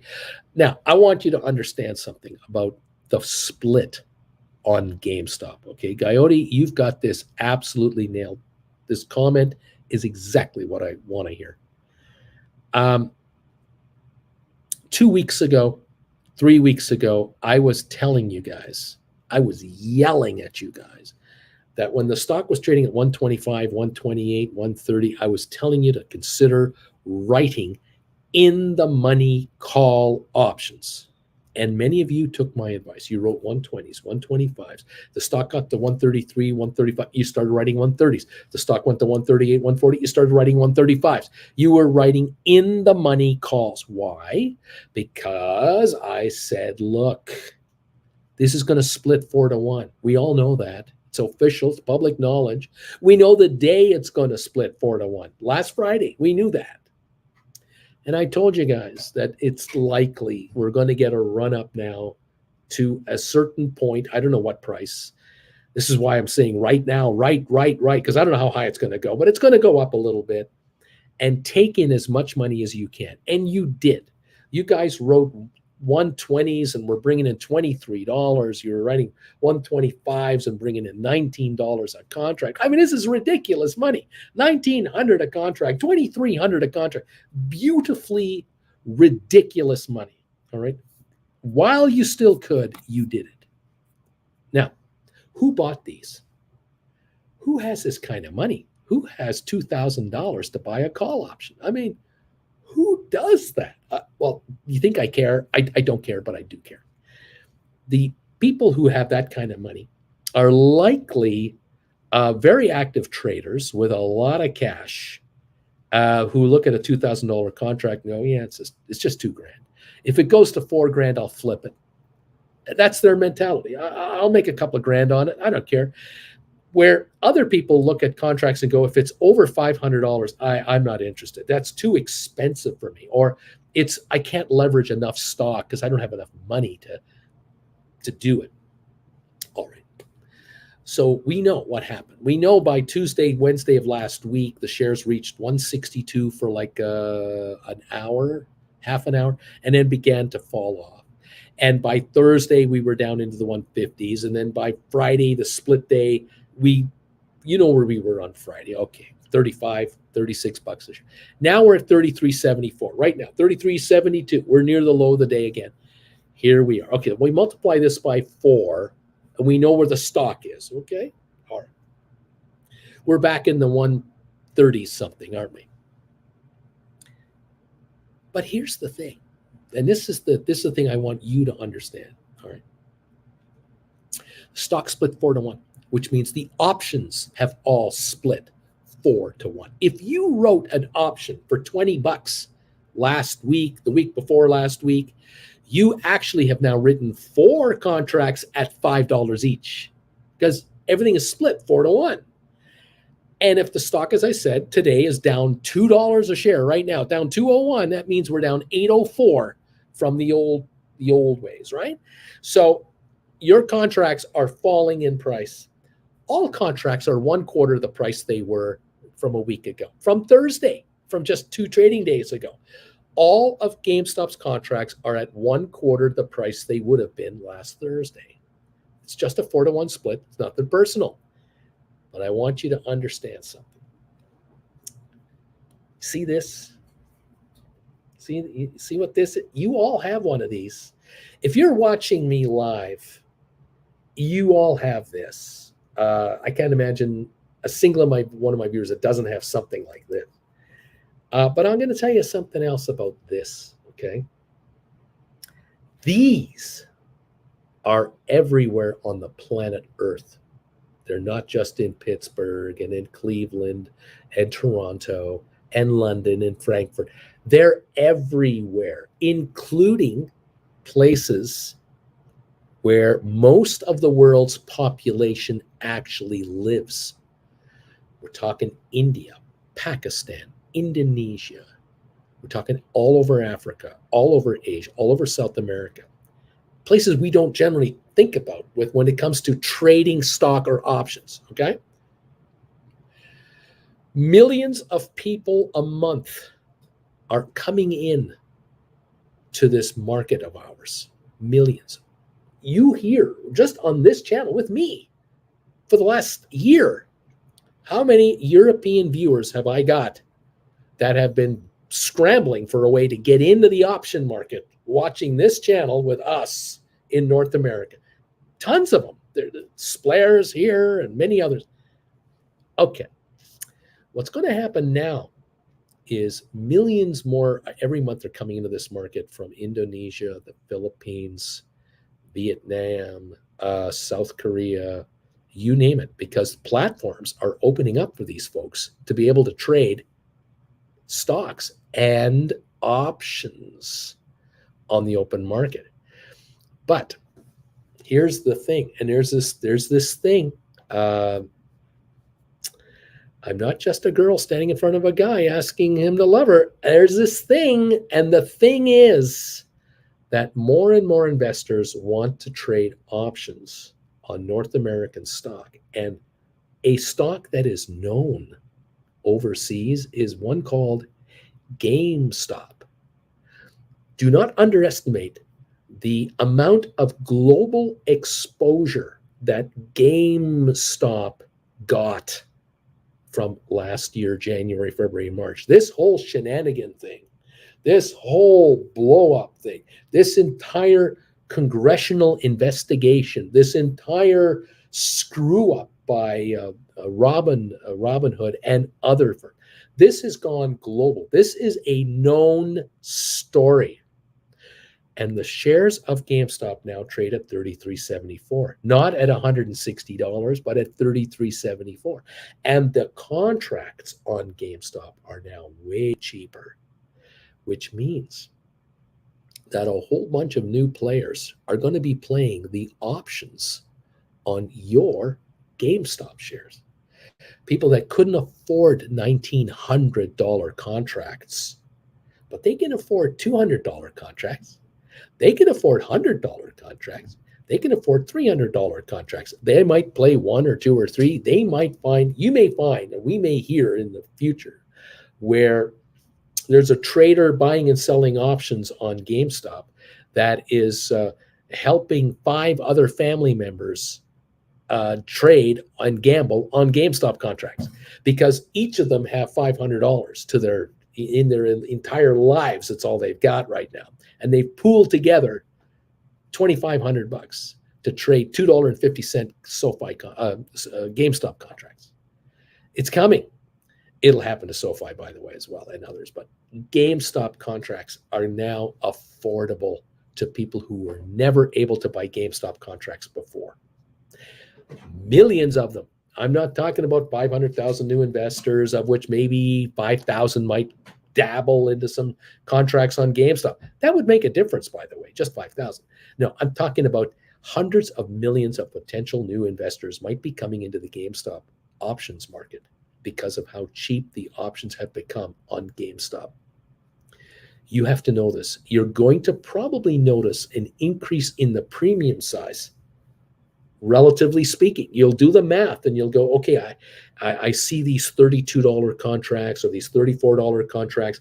They're trading at such and such a price. If I multiply both of these numbers by 4, and I can see that these 32s are actually 128s, and the 128 is trading for such and such bid ask in the last trade of so and so, and you'll figure it out. You go, this is a higher premium than it used to be. These 128s never traded this high before. They're trading higher. Because there are more players, it's a more affordable game. They'll pay a nickel more for that contract, 8 cents more, 12 cents more, 20 cents more. But for you, that's 80 cents more because 4-1.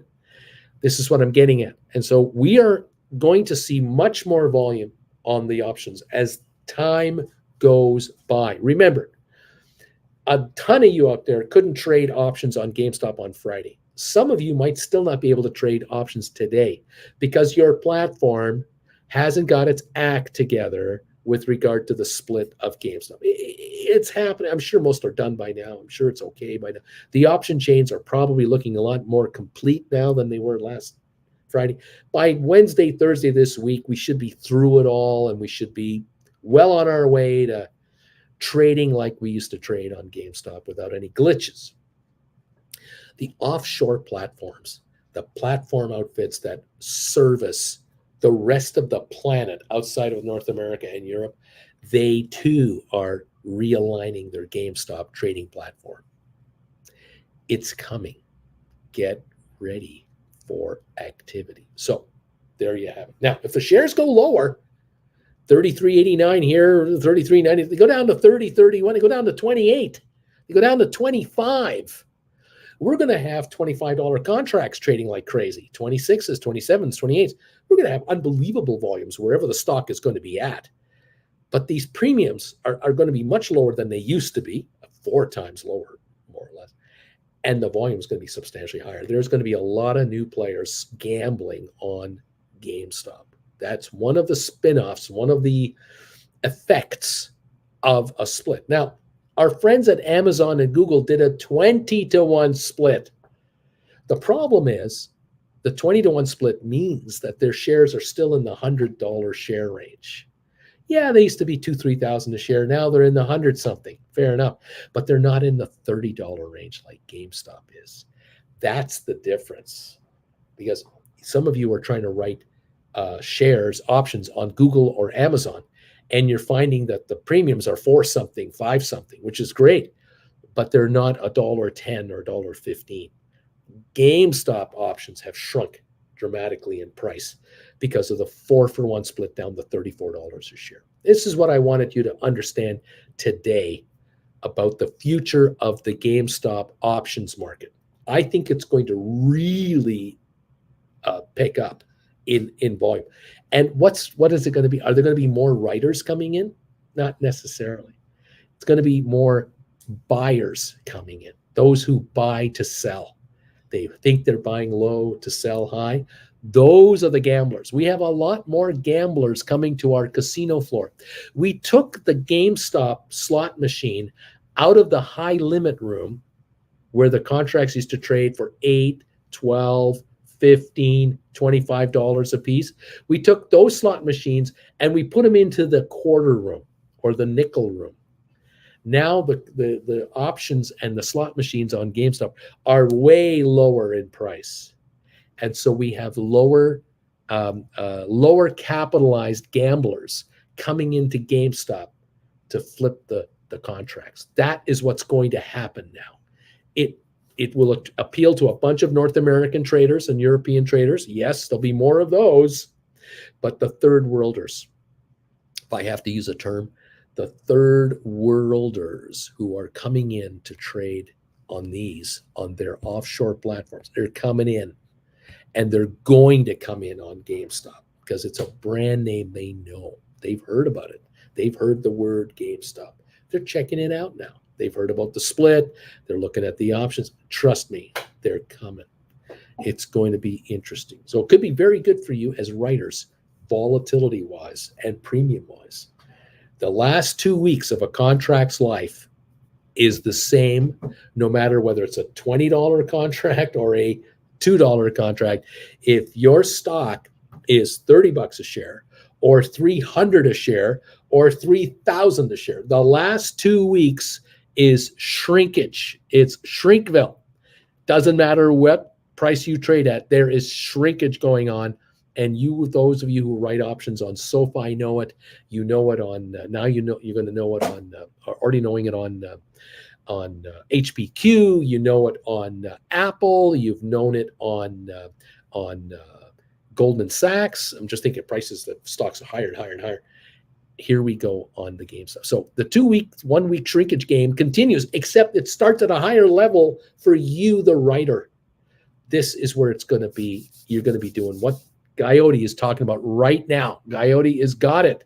Coyote's going, I'm kind of liking these post-split options. You're going to like them even more as the premiums improve when you write them. This is why you want to be a writer of a 1 or a 2 or a 2.5 week contract for shrinkage.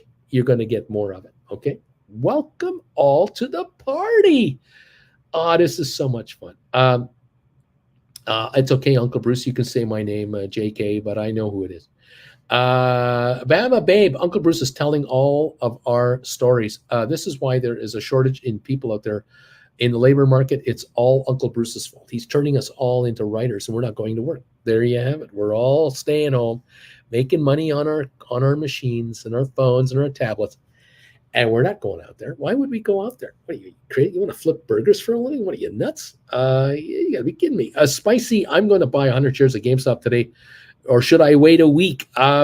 Spicy, if you buy a GameStop share today, you can write a call today. It's all relative to where we're at. If you want to buy at $34 a share and write a $35 call for this Friday, be my guest. It's going to shrink if the stock doesn't go up to 35, and it's going to become zero. If the stock goes to 31 tomorrow and you've written a 35 this afternoon, you might buy it back tomorrow at 30 cents on the dollar, 25 cents on the dollar, and way to go.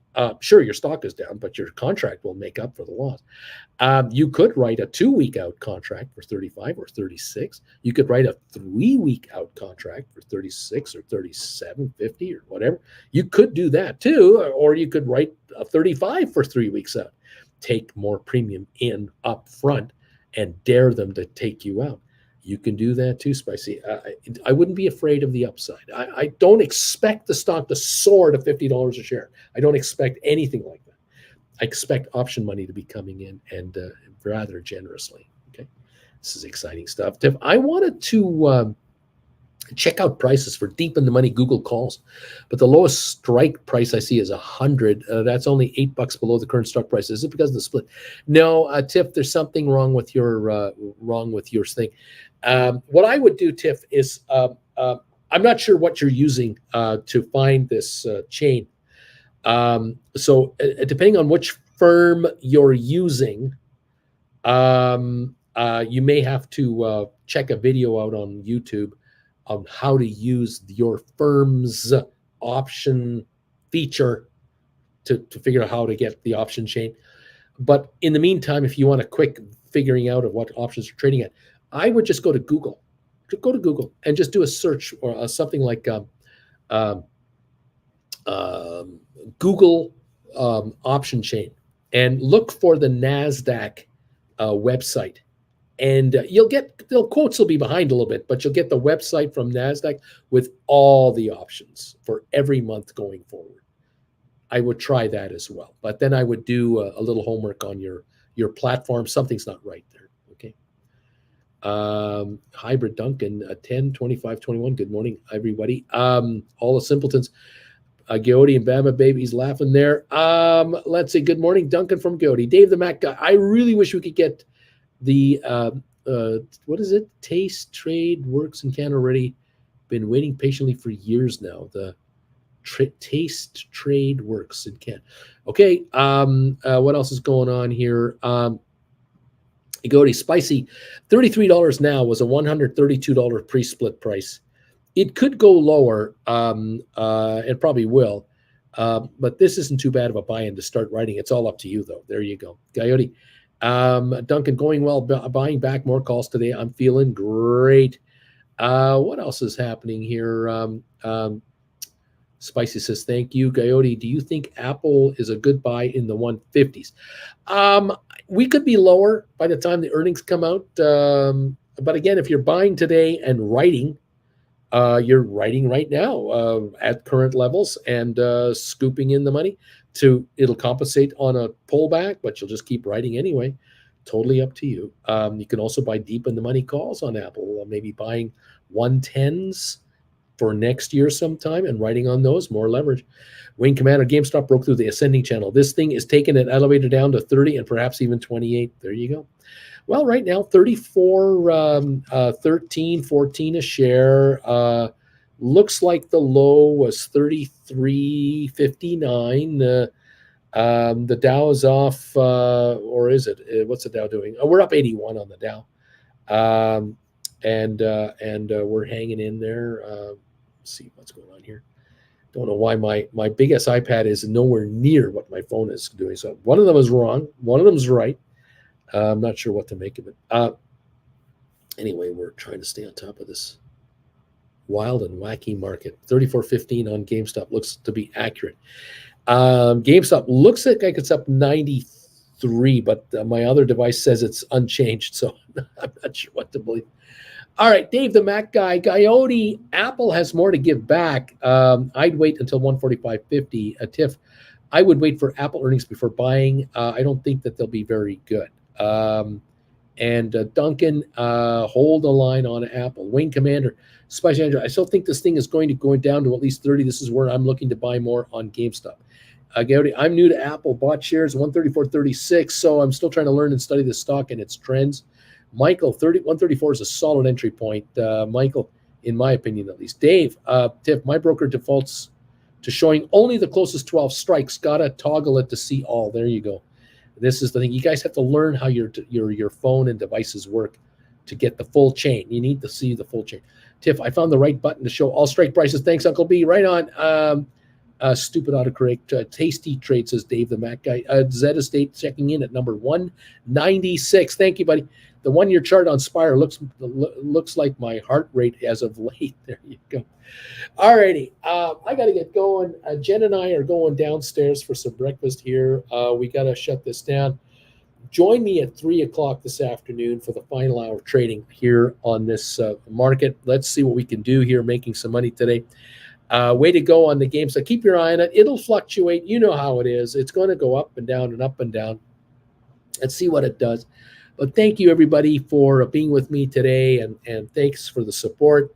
Thank you, those of you who are renewing your memberships, those of you who are becoming members of this channel, Super Chat donors, PayPal donors. You guys are awesome. Thank you.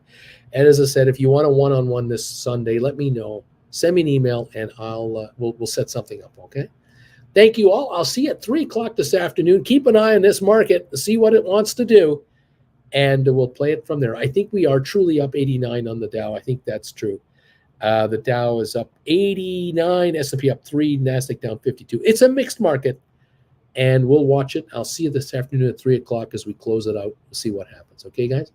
Thank you, everybody. Have a good one, and we'll talk to you later. Bye for now.